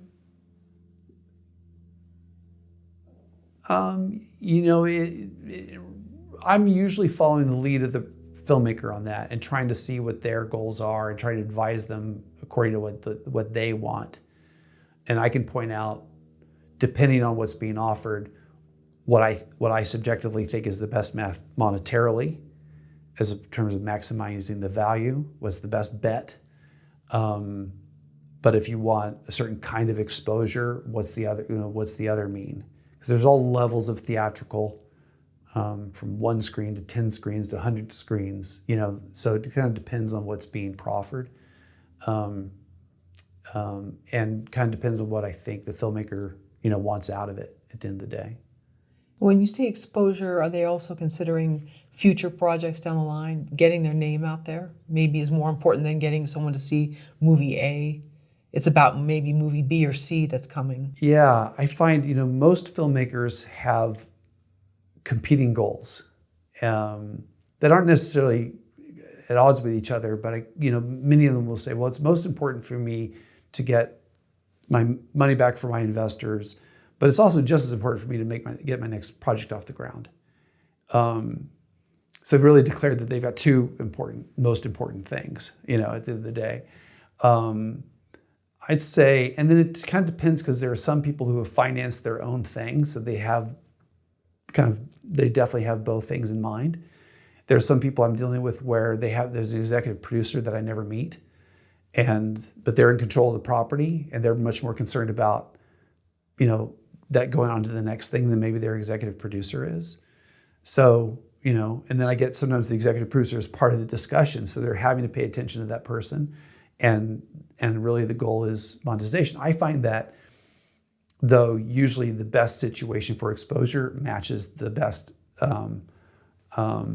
path for monetization. Is usually not. It's pretty rare to have that Netflix offer versus semi-wide theatrical, where you think, wow, the money's kind of equal, the exposure's kind of equal. It's usually someone, is putting up something that's a lot better than everybody else.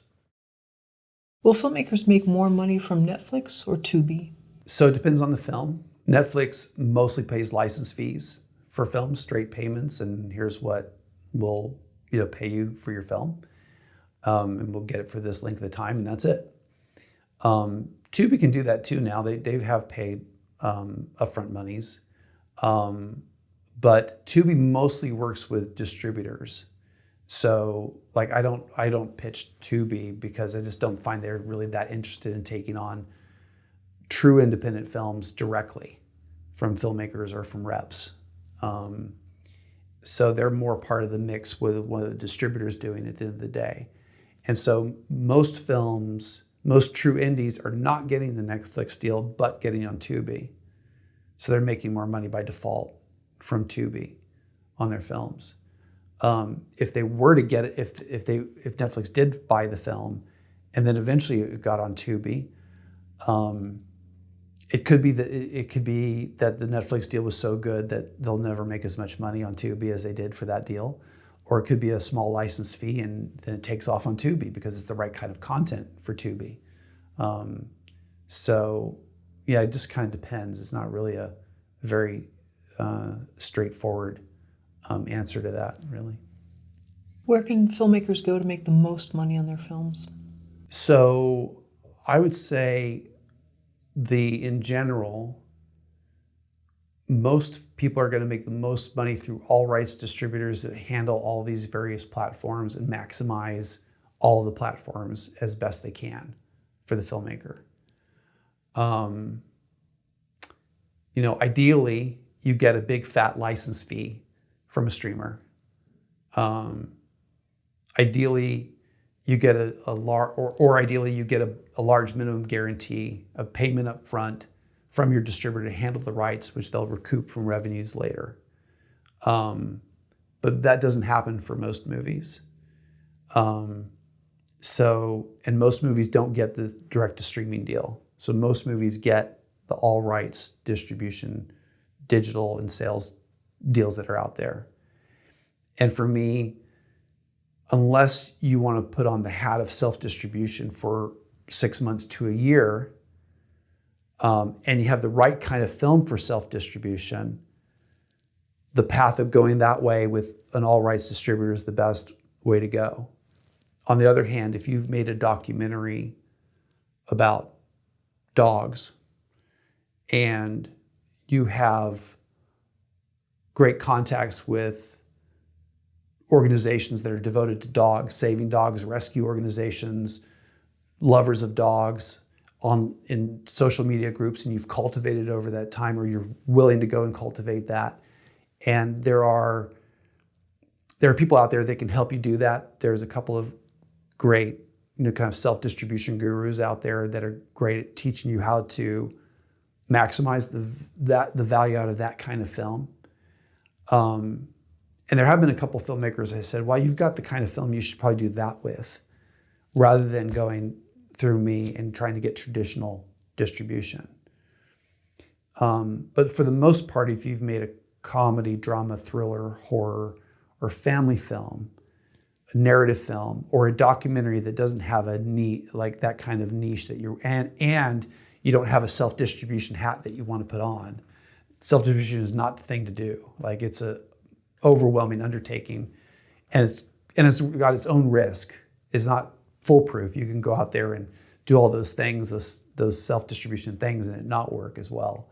But as long as you're happy with that and that's the thing you want to do, that could be the option for some filmmakers. But overwhelmingly, most people are going to maximize the value of their film by going to an all rights distributor that handles all the various rights. What if you have a Christmas film or a women in peril / women in power, whatever they're called now, film? So there's lots of options for both of those genres. Kind of depends on the quality of the film and how it comes out. But both of those are in demand internationally. Both of those, you have to sell it at the right time of year, though, because you need a long lead time. Like, most Christmas films are released in November. To be released in November, you have to have made your deal with someone by, August or so. So the best time to sell, truly the best time to sell a Christmas film is probably May, because then you're giving your distributor a lot of time to really get everything going and geared up properly for that release in November. But you see Christmas films on Netflix and on all the different streamers and theatrical, and it's definitely, if you pull it off, it's definitely. I think there's there's a margin for error there. There isn't with other films. Same with, I think, women in peril thrillers. There's also a margin of error there. Like, the film doesn't have to be quite as good in order to make money because it's such a desired genre. And that's overseas as well as domestic? Yeah. Oh, wow. For both of those. Interesting. What is the self-distribution hat? Just in a nutshell, what is that? So there are different methodologies that different people teach on how to self-distribute a movie. And that usually involves trying to identify groups out there that would have a natural inclination to dig your film. And then whether it's going after those people on social media directly and trying to market directly to them, or it's creating partnerships with organizations that have the same cause and doing free screenings with those people in order to create word of mouth, and then sell to their, have them in exchange for doing a free screening. They market to their the larger group of people in their organization. That's the way I've seen a couple of self-distribution gurus teaching these days in terms of techniques to try to, but it takes a lot of time and effort, and it's a different mindset. Most of my filmmakers are like, okay, I'm done with my job. I want a distributor to distribute the movie, and don't want to spend 6 months they want that movie to get out and make money, and they want to be creative and make the next project, and they don't have that, salesmanship, marketing, and you really got to get after it. I mean, in order to make it work, it's not as easy as like finding a group of dog lovers on social media and then just send them a message.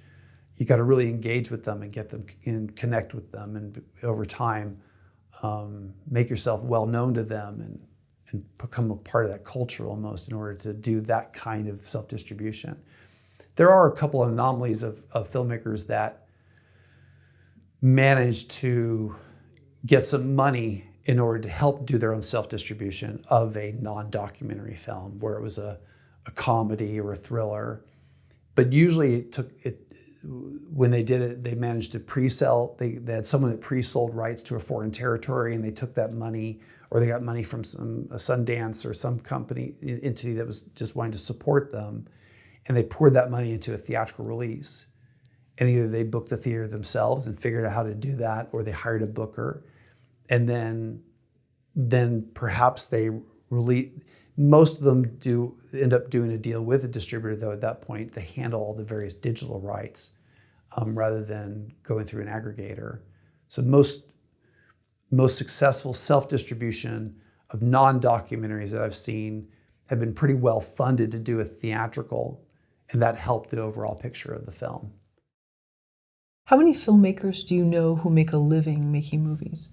So I've had several clients who have gone on to, great careers in making films. I sold Shaka King's first film, Newlyweds, who went on to do Judas and the Messiah. One of Mike Flanagan's early films, Absentia, who now made the Shining sequel, and lots of other great horror films and series for Netflix. I co-produced and helped sell several films with Ron Bergman, who's a producer. He's now partnered with Rian Johnson, and they did Star Wars 8 and Looper and several other, and Knives Out and several other great films. So I have a handful of clients that have gone on to have great Hollywood careers. I have a few clients as well that still make movies, are still trying to make that one that graduates to the studio level, but still making indie films. Some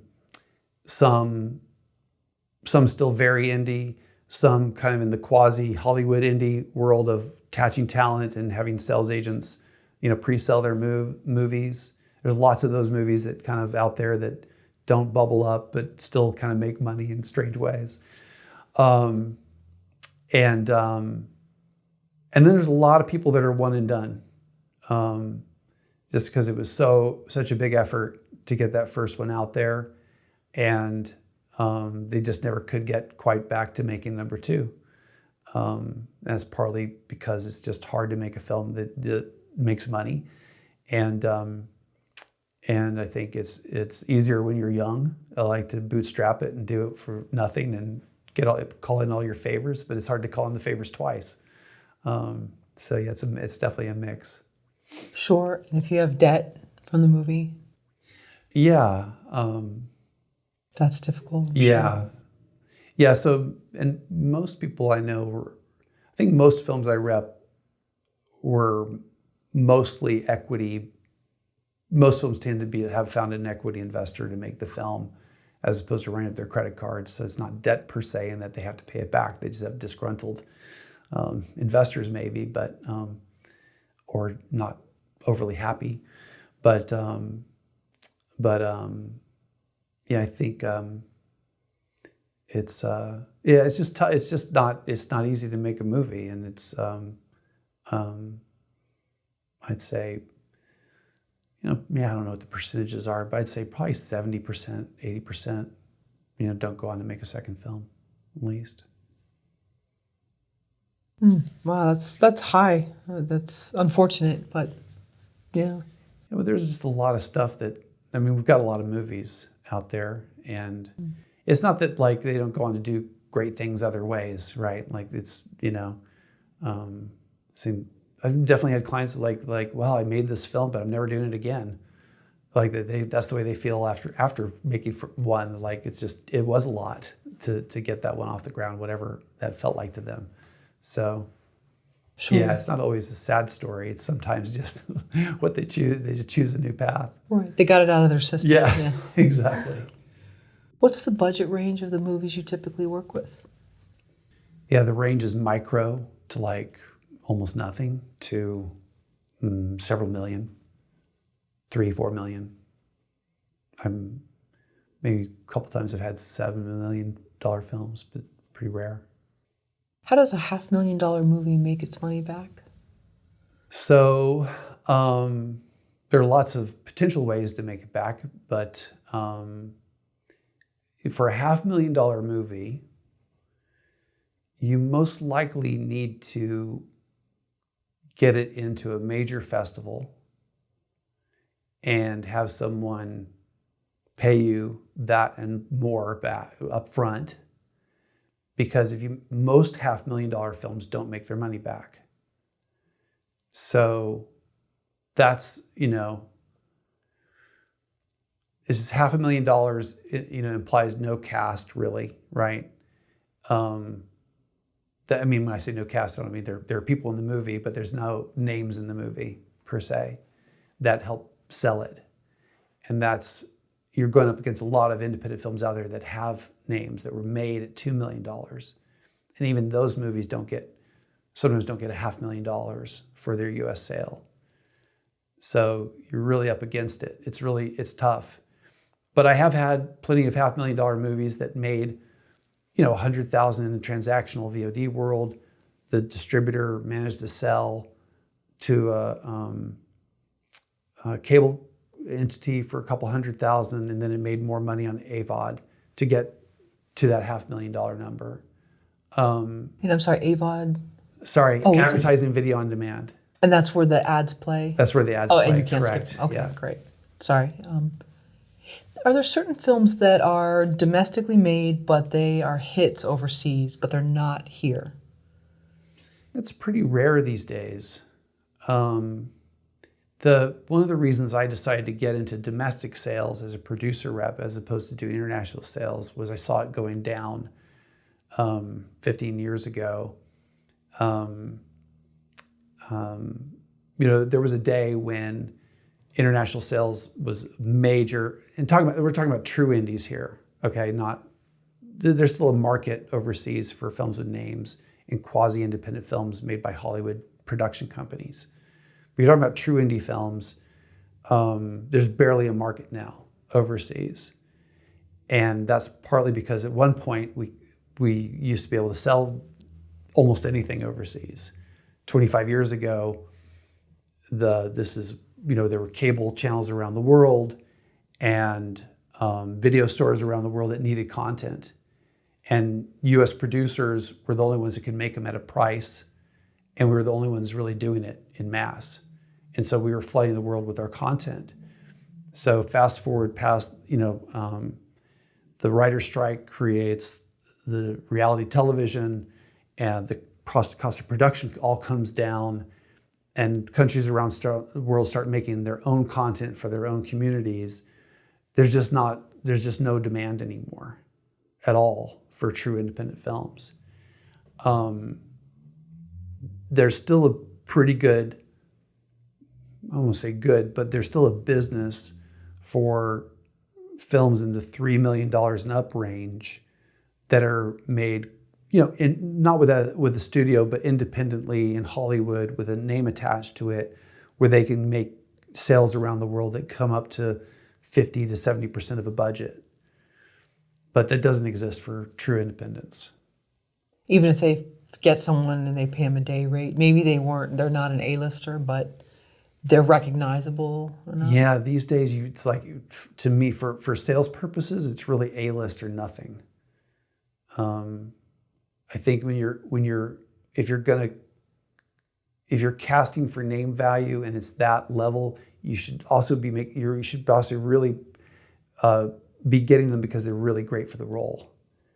Much more important than what their name value is. And you're hoping that the combination of them being great for the role and a little bit of name value catapults it into another sphere than everything else out there.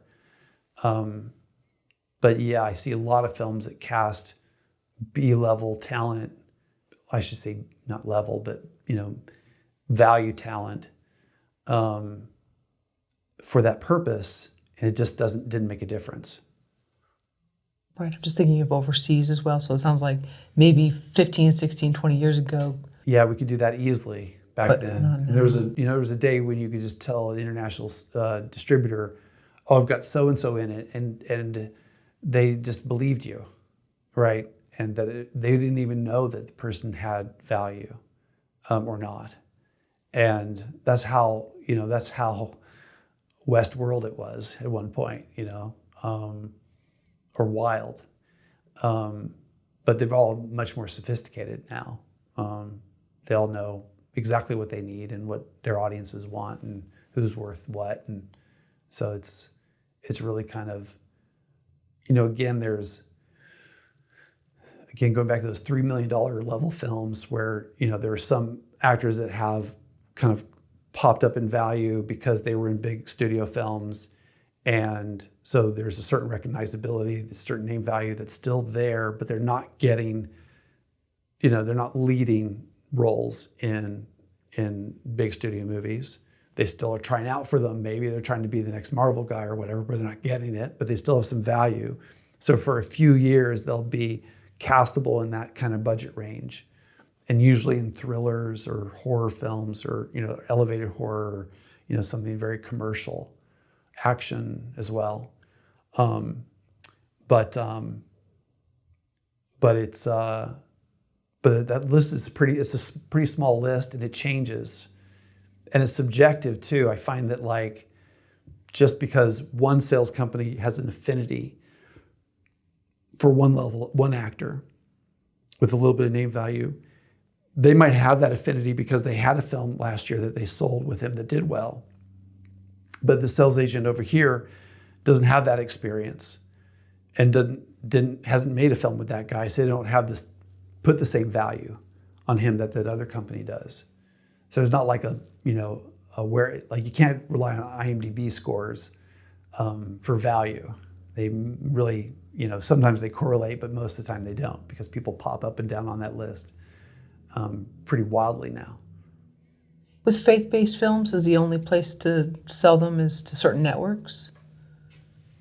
Yeah, I'm not that conversant in faith-based stuff. I've never sold a faith-based film. From what I understand, there's a mega church that kind of, there's one or two of them that have done, quite a good job in the past of creating these faith-based films for their audiences and screening those films for the churches as a way to create a groundswell for selling off the ancillary rights later. And I think that there are faith-based production companies that have kind of figured out the formula and the name value that they need and can kind of and know how to do that. But if someone came to me with a faith-based film, I'd say, hey, if it also works for a secular audience, I know where to go with it. But if it's purely faith-based and very overtly faith-based, there's routes that I don't really know that much about. How does film negotiation work? So usually if a distributor wants a film, they'll reach out with terms. Either everybody does it a little bit differently. Some people will poke at me and say, well, what do you want? Some will just send me an email saying, okay, here's what we would do for the film. Here's the distribution fee. and then either they have a term sheet or they just type it into an email. Usually the next step is I present that to my filmmaker, explain the company to them and what they're about, introduce them to them so they can hear it from the horse's mouth, so the distributor can tell them exactly what they're going to do with the film and how much they like the film, etc. And then we repeat that process with any other offers coming in. And then I usually try to help the client make a decision in terms of which way they want to go. And then depending on which way they want to go, there are some distributors that have come at us exactly where they want to be. And I just know from experience, there's no negotiation. They've come at me with the lowest distribution fee they ever offer, the lowest cap on expenses they'll do, the lowest term they'll do. And then there are some companies I know that they've come at me a little higher than what they'll do. And I know what the wiggle room is ahead of time. And so depending on who the client has chosen, I'll tell them, okay, well, here's where I think we can move the contract on this. If they give me the green light, then I usually call the distributor and say, hey, they like you best, but only if you can make these terms. And then if they agree, then we're good, and we go to a long form, and then there's a long form to negotiate as well. But usually I've seen most of the long forms for all the companies that I've dealt with, and some of them I've redlined before and already got a pound of flesh, and I know exactly what they're gonna agree to or not. So there really is no need to get into that in order to make the deal. We can just make a deal based on the deal memo or the email, and then worry about the long form after the fact. And if they don't agree to whatever I'm proffering in terms of a counter, I go back to the client and say, well, they wouldn't go down. Do you want to try them again, or you want to respond to their counter, to our counter, or do you want to go, given that, do you want to try the other person because maybe they're more amenable and maybe you like them more now that you've heard that they won't do what you want to do? And so then I'll go, but usually only negotiate with one at a time. It's just, you don't negotiate with two entities at the same time, because if they both accept you, if you countered both of them, they both said yes, then you've committed fraud. So you don't want to do that.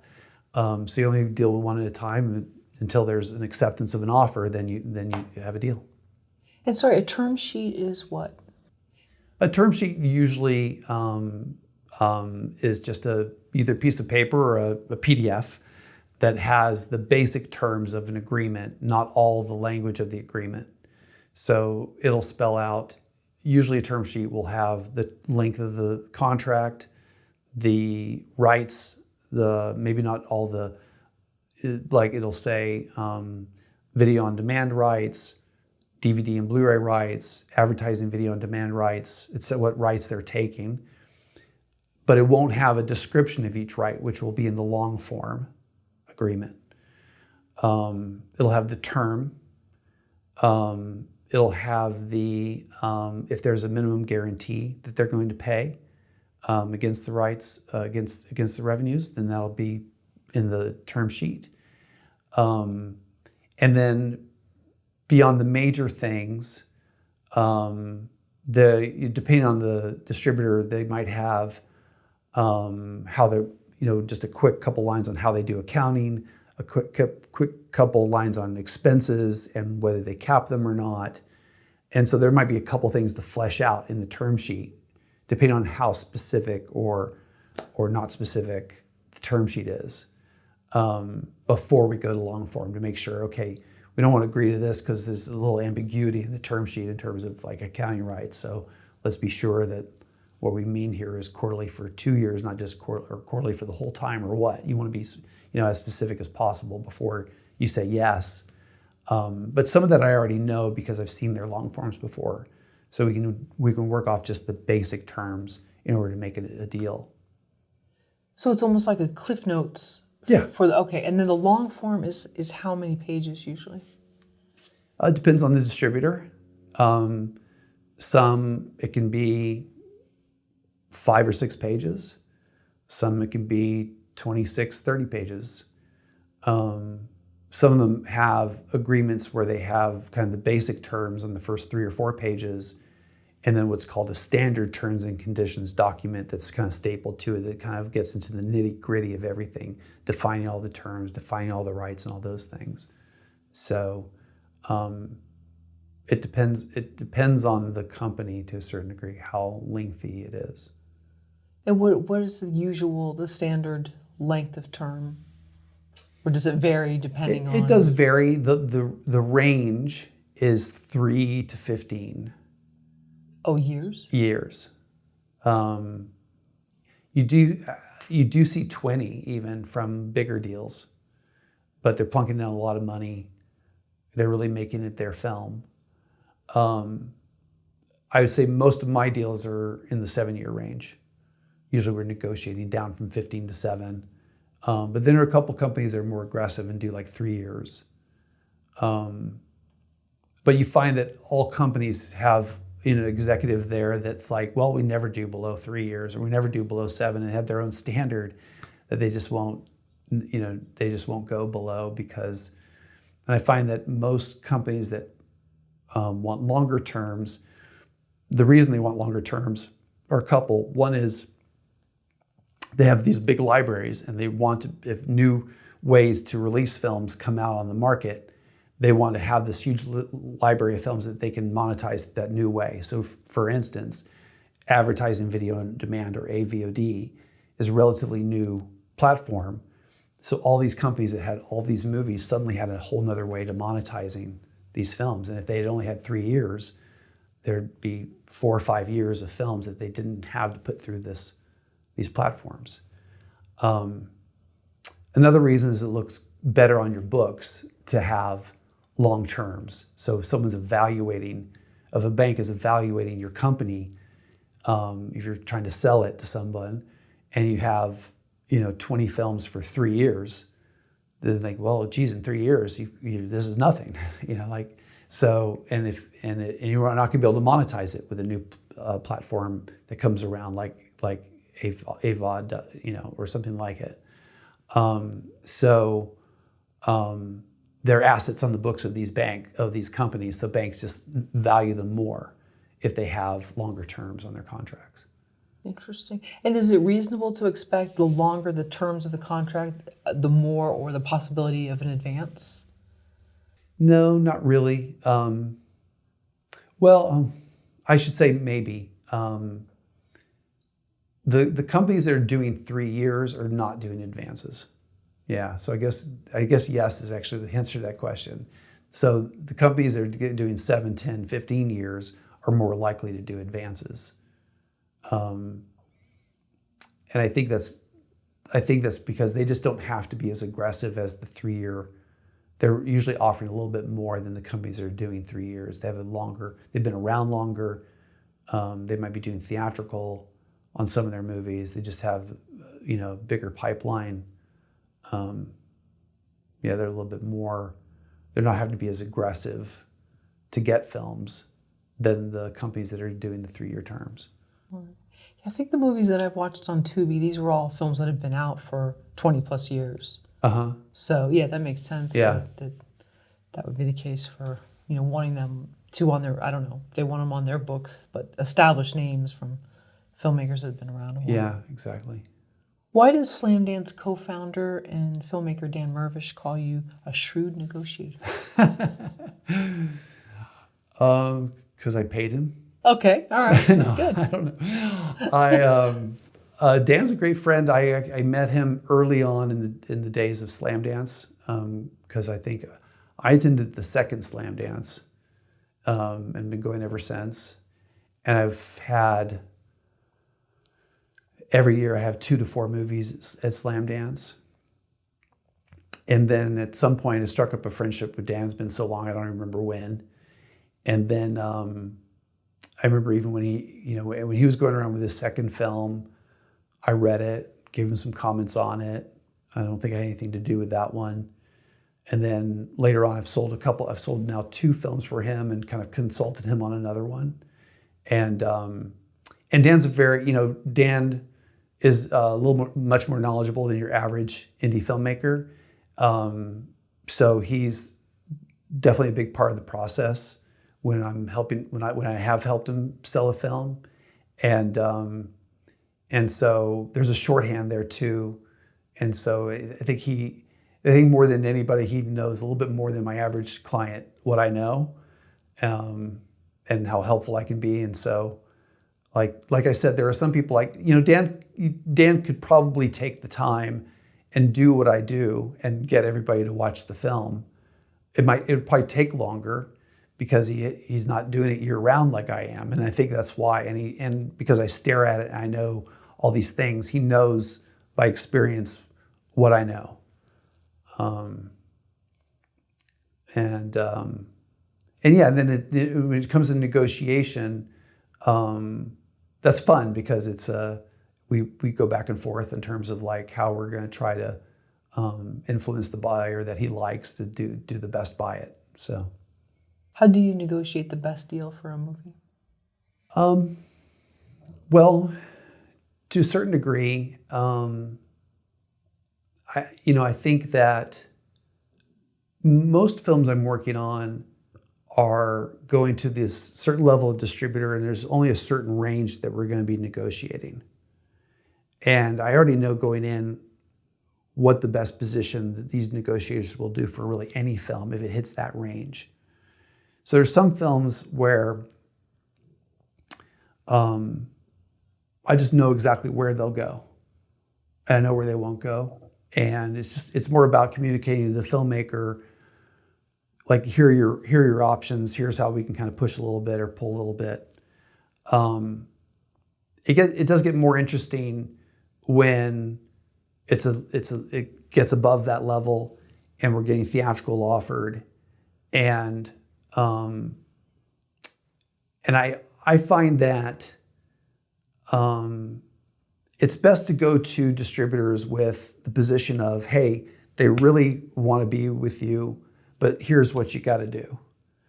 I'm not a fan of saying, well, so-and-so wants it, are you going to beat them? I'm not a fan of telling people what we want up front. Usually if a distributor comes to me and says, well, what do you want? I'm saying, I usually say, we want the best possible deal. Because I don't want to undersell it. I want them to come to me with the best possible thing. So there's a little bit of that. Because I've been doing it so much and so long, I don't find it that complicated. A lot of it's intuitive. And a lot of it's just knowing who I'm dealing with pretty well, and knowing where they'll go and where they won't. So you're not trying any, if you don't let us know in 5 days, I have X, Y, and Z over here that they want it, and you'd be crazy to lose out on this. It just doesn't work. Yeah, it just doesn't. And especially since maybe if I was just a one-off person and they didn't know me and had no history of dealing with me, but almost everybody I'm selling films to, I've sold to films for a couple decades, so it's a lot more straightforward, and like this is really I also know, since I know where they'll potentially go, I know where they won't go. I know not to go to them with something crazy that they won't do. And I have had situations where a filmmaker is like, well, push them anyway. Hey, they won't pay in advance, but ask for one anyway. And I'll do it. I don't care. But I'm always right. I mean, they're not gonna, they're not gonna do what I know they're not gonna do. I don't think I've ever been surprised that way. Another rule of thumb there is that if someone's made an advance offer, an MG offer, then they're probably movable on it a little bit. But not 100% greater than what they've offered. So if they've offered you 20,000, they're probably not going to 40. They might go to 25 or 30. That's a generalization. If they offered nothing, they're probably not offering anything. They're probably not moving even to $1,000 because that's just not the way they see it, this transaction. So it's just knowing those things, I think, that helps the negotiation. So you pretty much know the rules of the game, the players in the game, and where those films are going to plug in, and there's probably not a lot of leeway. Like you said, if someone's not going to give a minimum guarantee, they're probably not going to do 1,000 or 20,000 for one. Right, exactly. That's not to say I am surprised by who wants what, though. And it's not like I'm selling a film right now to HBO. I didn't know HBO was going to want the movie or pay a good license fee for it. I had no idea. And my next best offer was not even close to what they offered. So it's not that I know what's going to happen. I just know once they make the offer, I know where they'll go and where they won't go. How often are these negotiations in person, and how often are they via email, Skype, Zoom? They're all a combination of Zoom and email and phone, even pre-COVID, overwhelmingly, unless you're selling a film at Sundance. If you're selling a film at Sundance or South by Southwest and it's in person, then you're going to a condo and you're meeting people in person. If there have been times, though, I guess there are occasions, though, where I have had filmmakers go to meet distributors in Los Angeles as part of the process, pre-COVID. But I don't need to be there because I'm just putting them together to meet in order to talk creative and what they do for the film. And then the negotiation will happen by phone or by email afterwards. Because so much of it needs to be in writing. Yeah, there's just no reason to get together. There's no reason to get in a car and drive 30 minutes to just do what you can do more efficiently by phone or email. Sure. Can you explain a deal memo? A deal memo is a term sheet at the end of the day. So a deal memo is the basic terms of a deal, the length of the contract, the minimum guarantee if they're going to pay something up front for the movie, the number of years, the rights they're going to take, and then some of the other factors that every demo is a little bit, or term sheet's a little bit different in terms of what they'll put out there in terms of what they are, it's kind of it's like you said earlier, a Cliff Notes version of the contract. Oh, okay, sorry, I didn't realize the deal memo was the same thing. Yeah. It's a term sheet. Okay, maybe you said that. Okay, without naming names, what's the worst distribution deal you've seen a distributor offer one of your films? That's a great question. Well, certainly not one that I ever would allow someone to take. It usually, when I see a bad one, it has to do with how revenues are shared. And they're just the distributor's just taking too much. There are some deals where there's some distributors out there that use other distributors to get their films out into the marketplace. And so they're taking a percentage after the distributor who's doing the work is taking a percentage, after iTunes is taking a percentage. Right? So went from iTunes to distributor to you. And some distributors, these are smaller companies, don't disclose it and say, hey, this is our distribution fee, but just so you know, we're also going through this other company. There are companies, though, that do it legitimately and say, okay, this is our distribution fee, and it's inclusive of the distribution company that is actually doing the work, that getting it out there. Or they'll say it is on top of, and yes, it's a big fee, but that's the way we do it. It's just a little bit more legitimate than hiding it, right? So the worst deal is the combination of the fact that it's fee on top of a fee, and they're not revealing. They're just going to give you a royalty statement that says what came in and what they took from it, without explaining that another level of revenue went from one person to another person that came to them. If that makes sense. Why would a filmmaker why would a company even think that a filmmaker would entertain?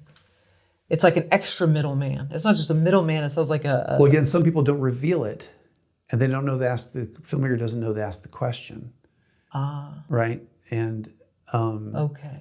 I do know one company that will reveal it if you ask them, but they don't reveal it if you don't ask them. Which, and it's just really strange because without naming names, I like a lot of things about these people. They do other things kind of right, but that one aspect of it, I like, why? Like, and I guess it's probably because they're not winning movies, because they have to, when they do reveal that, some filmmakers are like, well, I can't give you a percentage on top of another percentage. And I know another company, though, that what they figured out to do is to make the company that they go through have their fee inclusive of their fee. So the fee that they're proffering, it might be more like 30, 35% because they're having to account for giving 15% to someone else. But at least, it's more competitive than charging 25 on top of 20, right? So you do get different kinds out there, but overwhelmingly most of my films, almost all of my films, almost 100% go through companies that there's just one fee being taken out. There's one distributor I go through who takes a fee but has it inclusive of the company he's going through, and he's an honorable ex-studio guy who is very straightforward about what he does, and essentially the conundrum that distributors, that people have when they want to become a distributor, is how do I get to market, right? Because I could go tomorrow and say, hey, I'm a distributor.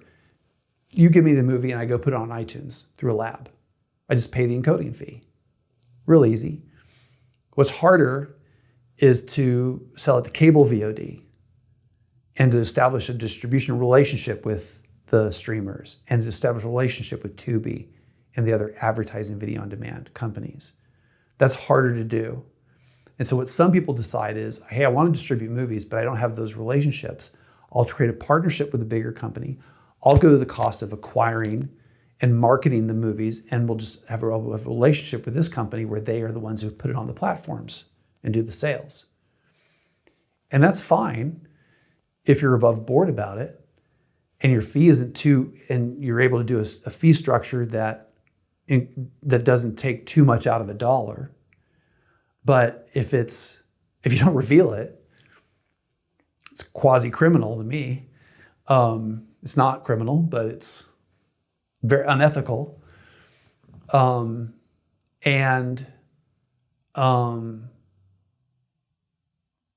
then just the fee structure is just crazy. Like if you do a fee on top of a fee, it's just like, how do you make any money? It's very hard. So if a filmmaker was doing the DIY, wearing the distribution hat themselves, and they've been approached or they approach someone and they don't realize this is not, that there's not just one fee, how are they going to uncover that? What kind of clues or paper trail, or how are they going to do a search to see? So some platforms like Amazon and others have, in the details of the film, they'll have like the copyright date and a little bit of information, and some of them have the distributor name. And so if the distributor isn't your distributor, most likely they put it through somebody else. Oh, wow. Right? But that would be too late at that point. Oh, yeah. Yeah. Mm-hmm. Yeah. Yeah, there are definitely a lot of companies that just don't do it properly one way or another. And I just don't send them my movies. It's sure. Easily handled that way. Sure, it's a real fun, it's sort of this omitting very important information. Yeah. Interesting. So that it would be very difficult until you get to a point where you can't even get out of the contract, it sounds like. Yeah. I mean, like I said, like distribution contracts are hard to get out of. They're not built to be easy to get out of. And especially if you're working with someone who didn't tell you everything up front about how they do business, most likely they don't really care if you want to get out either, right? That's the kind of person they are. So that's why it's very important, if you are DIYing it, if you are going to distributors or producer reps or anybody, you should be checking IMDb and calling those filmmakers and trying to get enough of them to tell you what their experiences were, so that you can make a little bit of an educated decision on where to go. Sure, and even in doing that, you can still run into problems. 100%. So people know each other, they could be friends, they could have alliances. Yeah, it's real tricky, but yeah, that's interesting. I did not know that. So that's for filmmakers that, because in that there's a bigger chunk being taken out because there's this extra person. That's right.